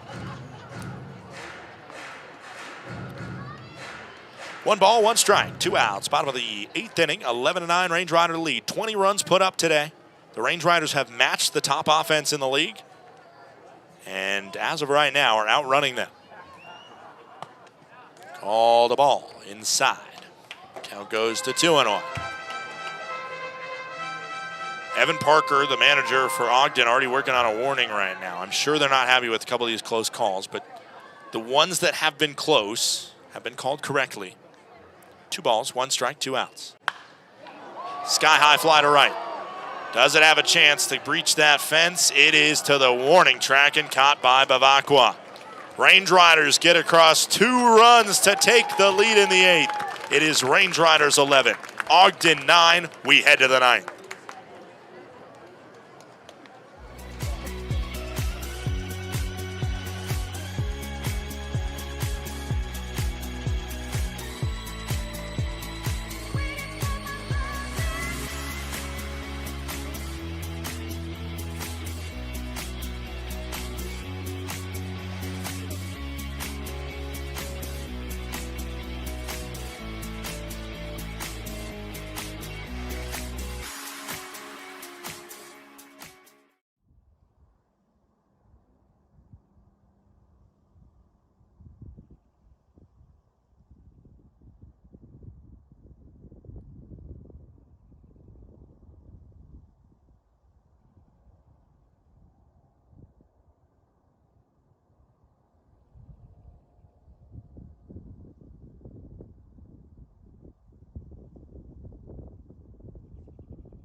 Welcome back in. It's Connor Housley stepping out onto the bump. Housley will take over for Lance Wade, who threw 9 pitches to the tune of a scoreless inning. Wade, 3 up, 3 down. Looked very efficient with a flyout, strikeout, and a flyout, and now the save opportunity is that of Connor Housley, who misses on the first pitch. Count goes to 1-0. Crowd tonight, obviously less than much of the high attended 4th of July weekend, but as that one hits the zone and the count goes to 1-1, the crowd tonight has been into it. They have been locked in.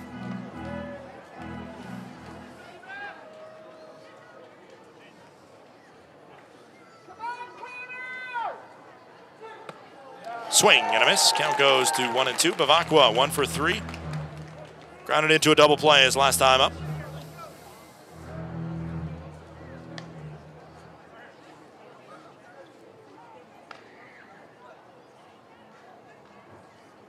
One ball, 2 strikes. As this one into left field, just down fair. First base coach had an ill-advised green light to send him to second. I don't know why he was telling him to go to second. Luckily for the Ogden Raptors, Bavacqua thought different of it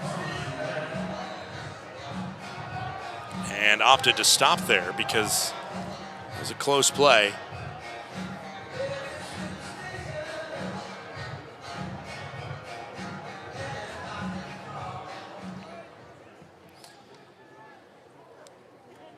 First pitch coming in, limbo action for Carmine Lane, who's had himself a good game. 3 for 4, did ground into a double play.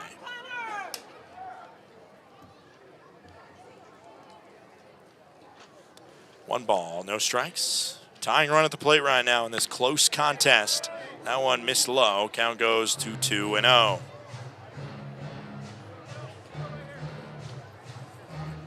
Connor Housley on the season. The 3rd-year Range Rider, 4.86 ERA. He does have 1 save. The 2-0 pitch in. Called a strike.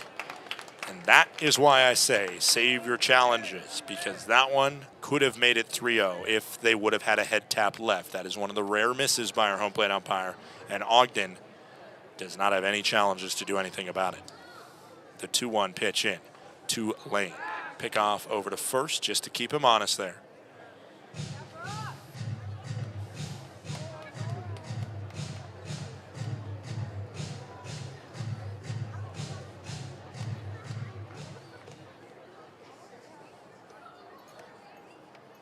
The 2-1 pitch in to Lane. Fired with some mustard outside, 93 on the gun. Housley does not want to walk a batter aboard and put the tying run on base. 3 balls, 1 strike, nobody out, top of the 9th inning. Lane, the captain of this Raptors squad. We'll see it outside.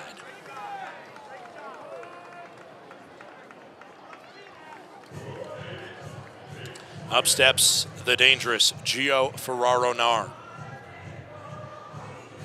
Second on the team in RBIs with 48 coming into this contest. Does have a double off the top of the left field fence. Evan Parker will have a conversation with Ferraro. As we'll see if Lane's still in the contest, not pinch hit for him.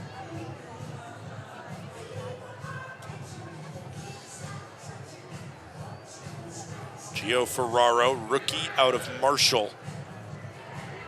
Played in the spring of 2024, had 4 home runs for Marshall. Now already has a much bigger number, 3 times that, in less than the amount of games he played at Marshall. Clearly put in the work on his swing in the offseason and the extended break from baseball.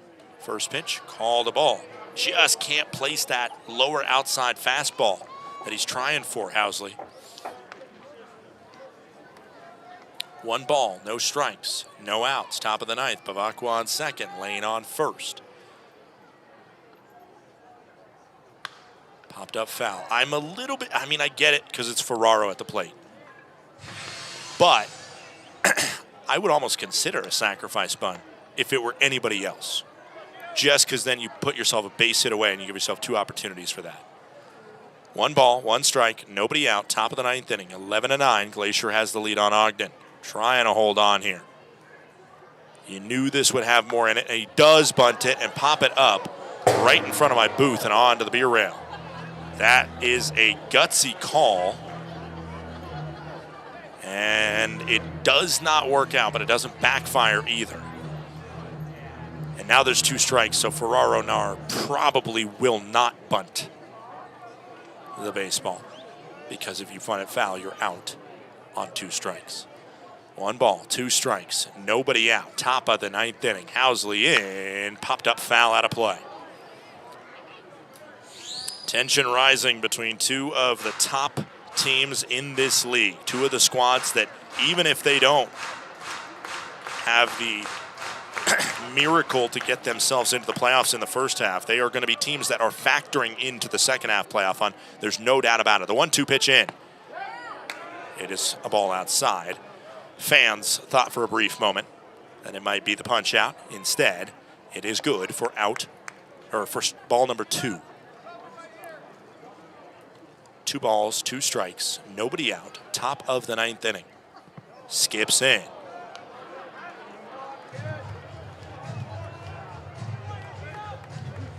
The Range Riders, of course, have seen earlier tonight a bases loaded, no out Jambi escape with nobody across, but that was against them. They know it's a possibility, but you do not want to give him a free pass to load him up. The 3-2 pitch in from Housley, and it goes to the backstop. Bases are loaded with nobody out here in the 9th inning.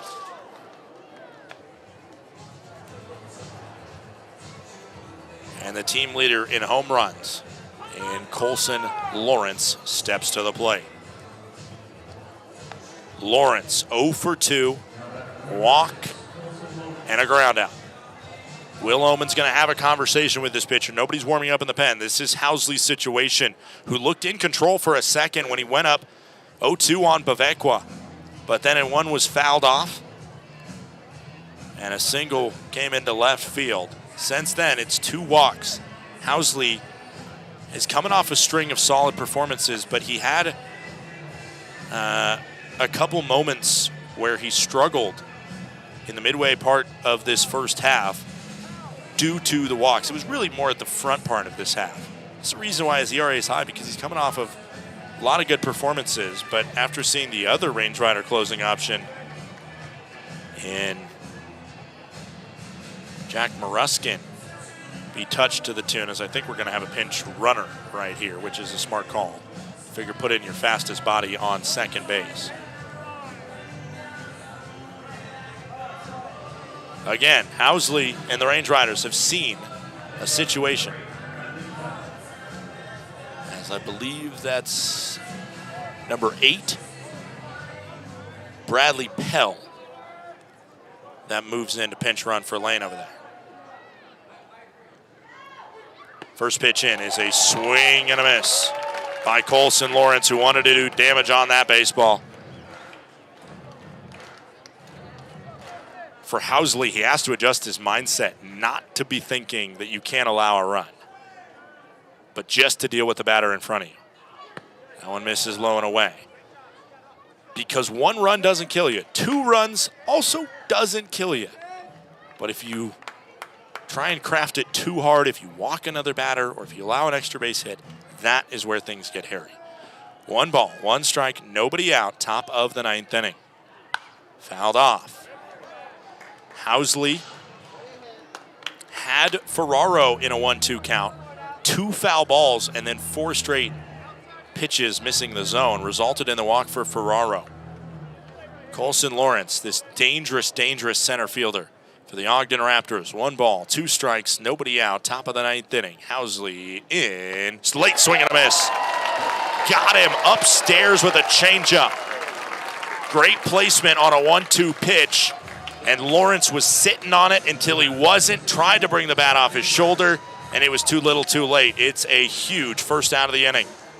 Greco now is in this unique situation where 1 swing of the bat could end the contest, or it could create havoc for the Range Riders. First pitch over to first, fielded by Vredenberg. The throw for 1, the throw for 2, and he's safe at first. Safe at first.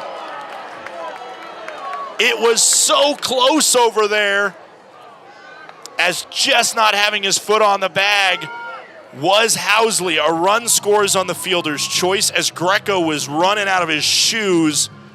First base umpire has to make a big call on that one, and now the tying run 90 feet away, and Housley has to find a way to regain that composure. And Cole Jordan will step up. On first base will be a pinch runner in the form of number 13, Tyler Gannis. You got to shout out Greco there, who's a pretty big dude, 6'3", 210. As, again, it goes down as a fielder's choice, and Greco just beat it out. Bavacqua scores, Ferraro's out. Pell is the go-ahead run, or the tying run at third base. It's 11-10 the scoreline now. And again, pinch runner into the contest is number 13, Tyler Gannis. First pitch into Cole Jordan is a called strike. Count goes to 0-1. Cole Jordan has 2 singles, a strikeout, and a pop-out. He singled on that bunt that could have been a sacrifice, but he ended up just reaching on it because it was a perfect placed ball. We'll see if Gannis tries to run at first base to possibly get that go-ahead run into scoring position. This one's called a strike in the upper outside corner, and it's 0-2. This game can be so cruel, but an 0-2 2-out pitch with a 1-run lead feels oh so close. Housley to Jordan with the tying run 90 feet away. The pitch in from the Range Rider right-hander to Jordan, watches it skip, and now looking around for it, can't find it. And it is a tie game on a wild pitch, and I told you, this game will get you, and that's exactly what happens on an 0-2 pitch. Ratfield didn't know where it was, and a wild pitch has us all even. Oh my goodness. Range Riders will bat in the bottom of the 9th inning. Due up will be 4, 5, and 6, Hornung, Garner, and Vredenberg. As there is a warm-up happening in the Raptors bullpen. They didn't know if they would have it. They were down to their last strike, and now a 1-2, two-out pitch, top of the 9th inning. Swing and a miss. The next pitch gets them out of it. It is 11-11 as we head to the bottom of the 9th. More twists in the tail of this first matchup between Ogden and Glacier this year. Thinking about where to host your next office event? Book the indoor event space at Glacier Bank Park. With a capacity up to 145 people, our indoor event space is a flexible, year-round venue ideal for accommodating receptions, conferences, and holiday parties. The spacious layout boasts impressive stadium and mountain views, providing the perfect setting for guests to mingle, network, and celebrate. Book your office party today at glacierbankpark.com. When injuries occur, it can feel like your goals are out of reach. I'm Dr. Karen Purser, an orthopedic surgeon and sports medicine specialist at Logan Health. If you injure a joint, muscle, or bone, our orthopedics and sports medicine specialists are here to help. Our highly specialized surgeons, clinicians, and physical therapists offer innovative treatments and the latest minimally invasive procedures to help you recover and return to activity faster and stronger so that you can reach your goal. Welcome to Magoo & Company, a third-generation family-owned business nestled in the heart of downtown Whitefish. We offer a dazzling array of diamonds, ethically sourced Montana sapphires, and captivating custom designs that capture the essence of Montana's natural beauty. From jewelry design and appraisals to cleaning, repairs, and gemologist consulting, your satisfaction is our priority. Experience the magic of Magoo & Company and discover the perfect piece to celebrate life's special moments. Glacier Range Riders right now all square, 11-11 as we enter the bottom of the 9th inning. New pitcher into the contest, dealing with a very scary situation right now where one pitch missed and it could be ball game. And it's a dangerous trio, all with some power, Hornung, Garner, and Vredenberg. As the first pitch delivered right on the outer cut of the zone, count goes to 0-1. New pitcher into the contest is number 22, Landon Riley. Outside.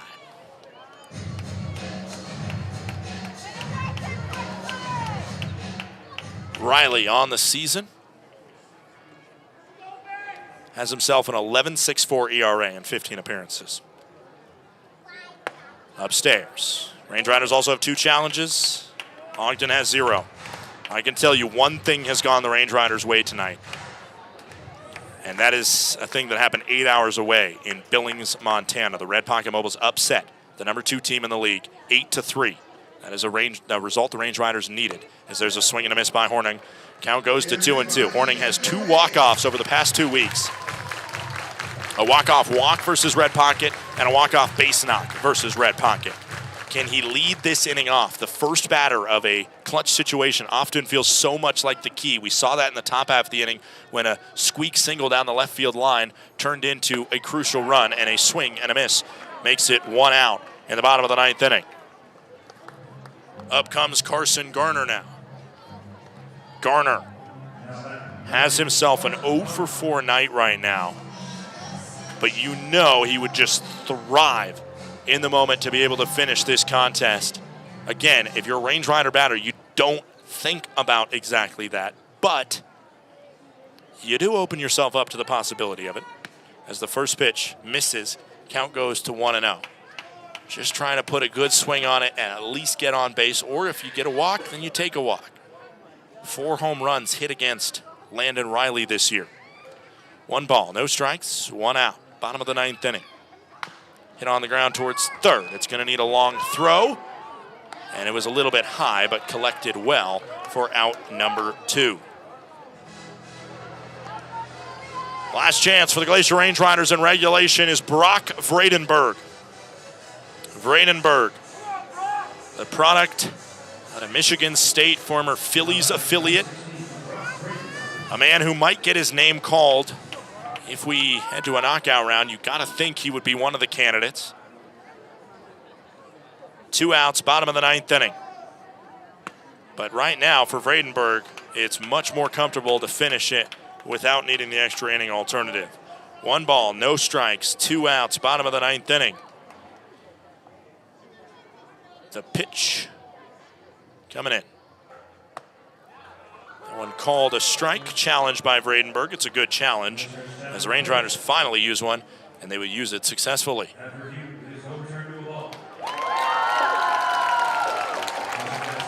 2 balls, no strikes. As Vredenberg, originally from Pasadena, California, SoCal kid, to see the 2-0, 2-out pitch.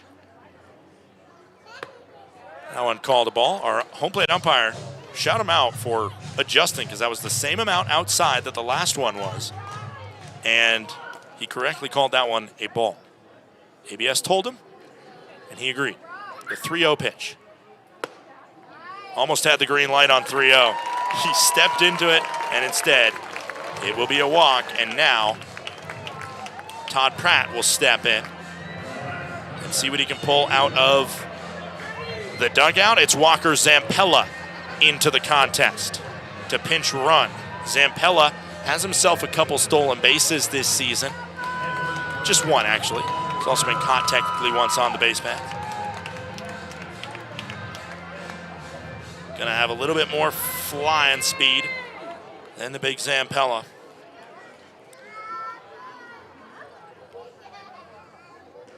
As J.D. McLaughlin now the last chance. First pitch a called strike in the lower inside corner. Range Riders had the Ogden Raptors down to their last strike, and now trying to respond to that and see if they can put one good swing on a baseball and possibly win this game. 0-1 count, 2 outs. That one called a strike. Challenge by McLaughlin. He should challenge it because Range Riders have 2 left, but he will lose it. Count goes to 0-2, 2 outs. He still has another one to use, so if there's another borderline pitch, he should use it, which is an interesting dynamic to be able to accept after the Range Riders are very conservative on it going in. The 0-2, 2-out pitch. Bottom of the 9th inning, 11-11 to scoreline. Zampella on first. He's running as that one hit the hand of McLaughlin, and he is bailed out on an HBP. Wow. The tying run, or the winning run, goes to second base, and Tommy Rover has a chance for the Range Riders to finish it. Tommy Rover 1 for 3. A single up the middle that scored a run all the way back in that 4-run 3rd inning for Glacier. And now, 1 ball to the outfield. Could win it with Zampella on second and 2 outs. Swing and a miss. He blew it by him at 91. The pitcher into the contest, Landon Riley, played most recently in the Western Canadian Baseball League, Summer Collegiate League for the Regina Red Sox. 0-1 count, 2 outs, bottom of the 9th inning. Huge, huge AB. That one misses in. Ooh. That one's called a strike. I thought just on the reaction from Rover that it missed inside. Instead, it did hit the strike zone. Correctly called. And now, Rover's down to his last strike, just like McLaughlin was. No balls, 2 strikes, 2 outs. Runners on first and second. Pitch in. Skips in there. The throw comes into second, and he throws it into center field. Zampella will head to third base, and then it gets by, but grabbed. What chaos that would have been. If that wouldn't have been grabbed by Riley backing it up, it would have been likely, it looked like it was on trajectory to go in the dugout, and it would have won the game for Glacier on the weirdest of moments. And now, moving to second is JD. That doesn't really matter, but Zampella, the aggressive base running, enticing the error and moving to third base on the E2. McLaughlin also goes to second on that. Now a run for sure. As this is fouled off, a hit for sure wins it for Glacier. 90 feet away, the Range Riders have come up agonizingly close. 12 left on base compared to just 4 left on base for Ogden.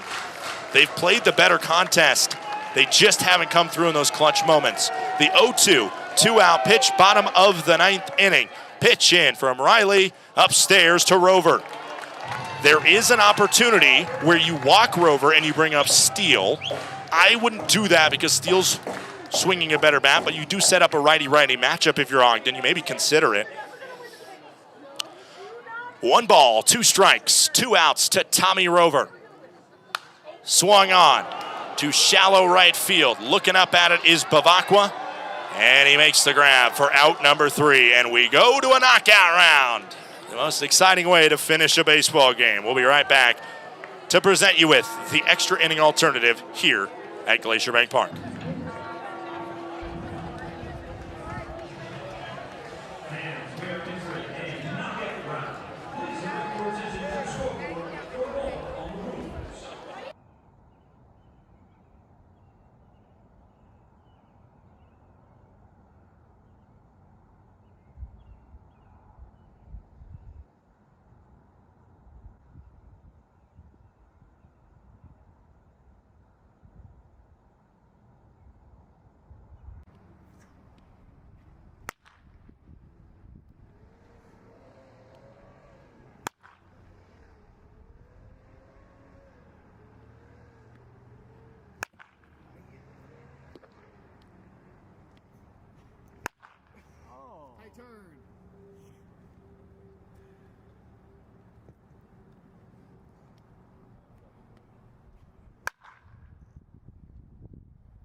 And the Ogden Raptors doing battle here.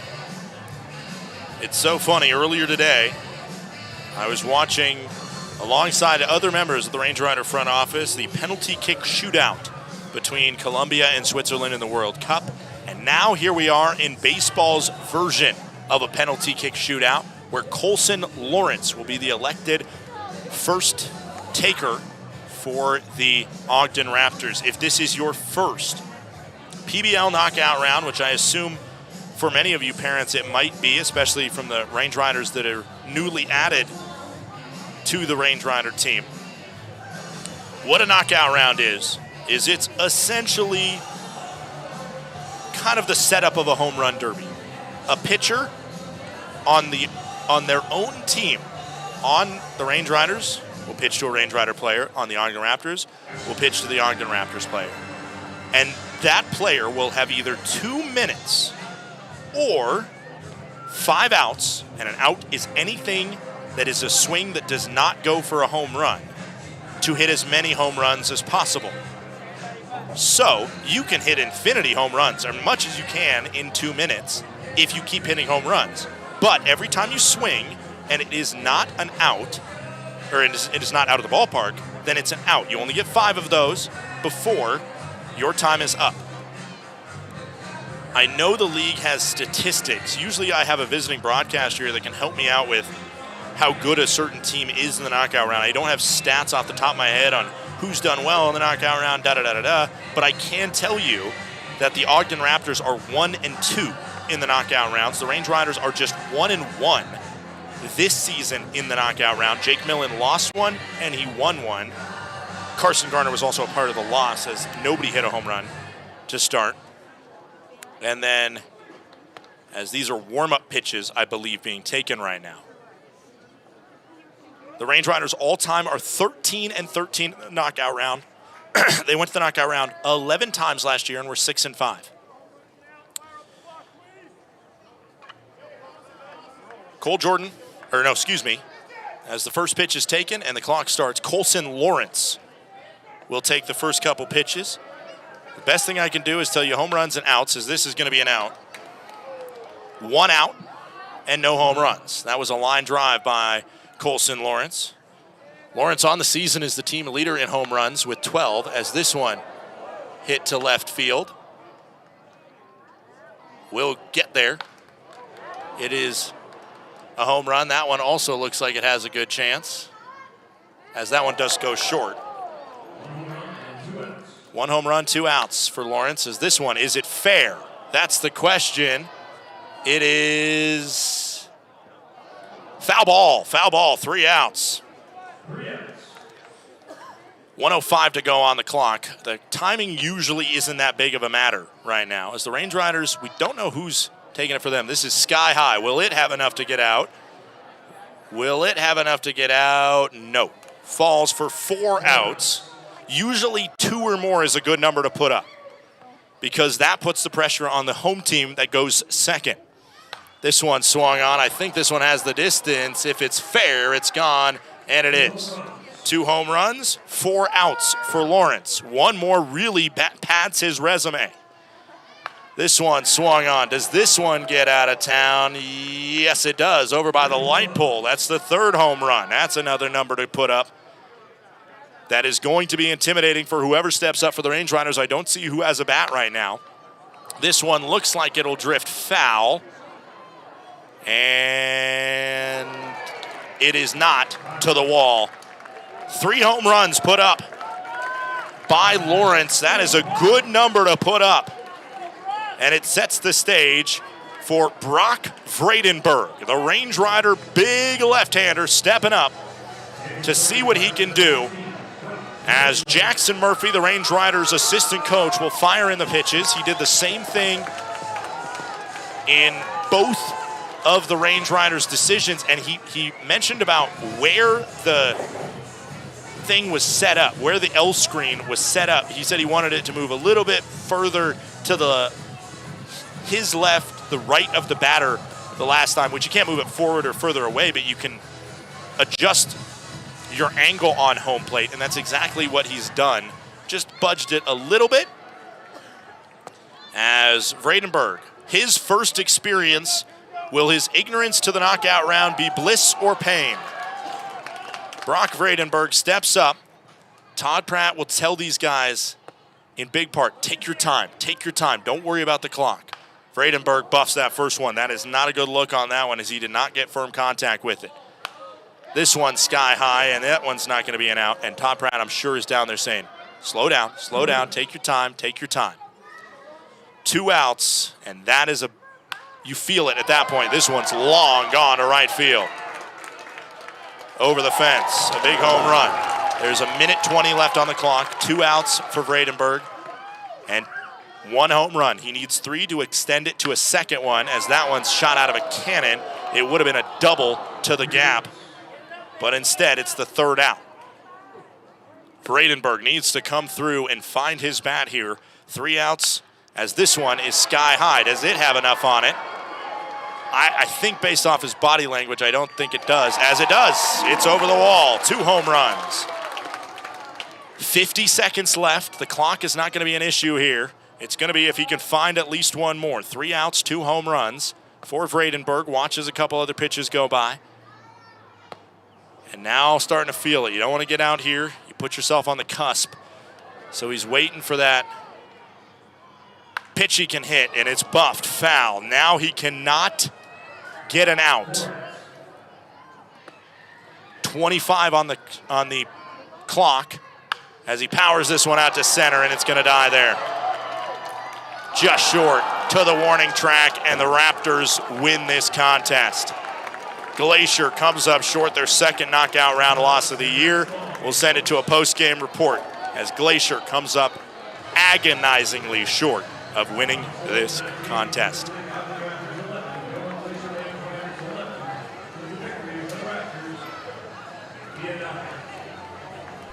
Need a space that offers both a place to dine and an area to mingle in style?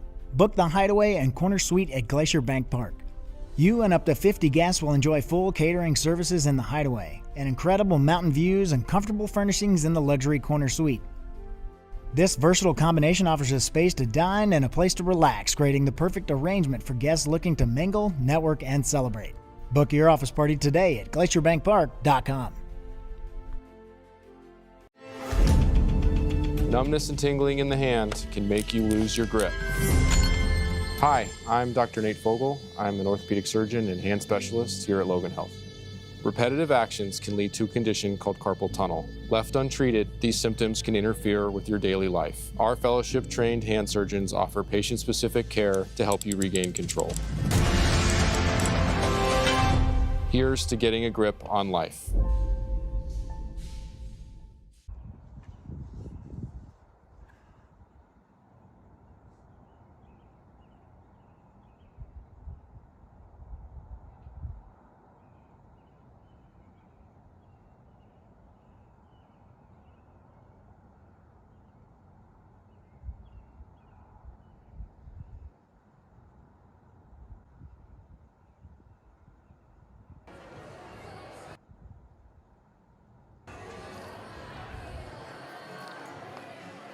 Welcome back as the Glacier Range Riders fall in this one to the tune of a 12-11 loss. The knockout round essentially gives you an extra run, and that's how the Range Riders lose in this heartbreaker. Coming up short, had a 2-run lead going into the top of the 9th inning, but 2-strike single, a 2 walks, and then a double play that was so close. And then followed by a wild pitch, an almost double play, I should say. Just enough for the Range Riders to come up just a hair short. No winning pitcher, no losing pitcher allowed in a knockout round game. And just a tough one to swallow if you're a Glacier Range Rider, especially considering that Red Pocket got the job done versus Billings, and it was just short for Glacier.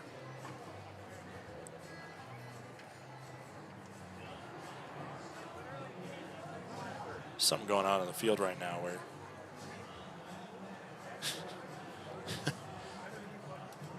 Range Riders, I think, were trying to get a game ball. I mean, Ogden was trying to get a game ball from the Range Riders. Something weird out there.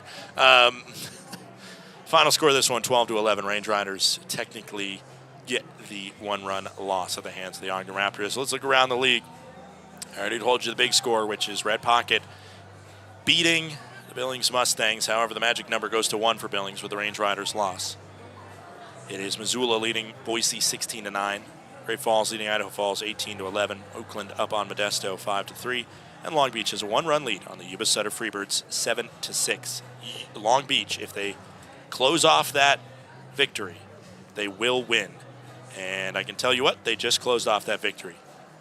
Long Beach Coast is headed to the playoffs in their inaugural season with a victory over the Yuba Sutter Freebirds. We have one of our 4 playoff teams. Congrats to Long Beach.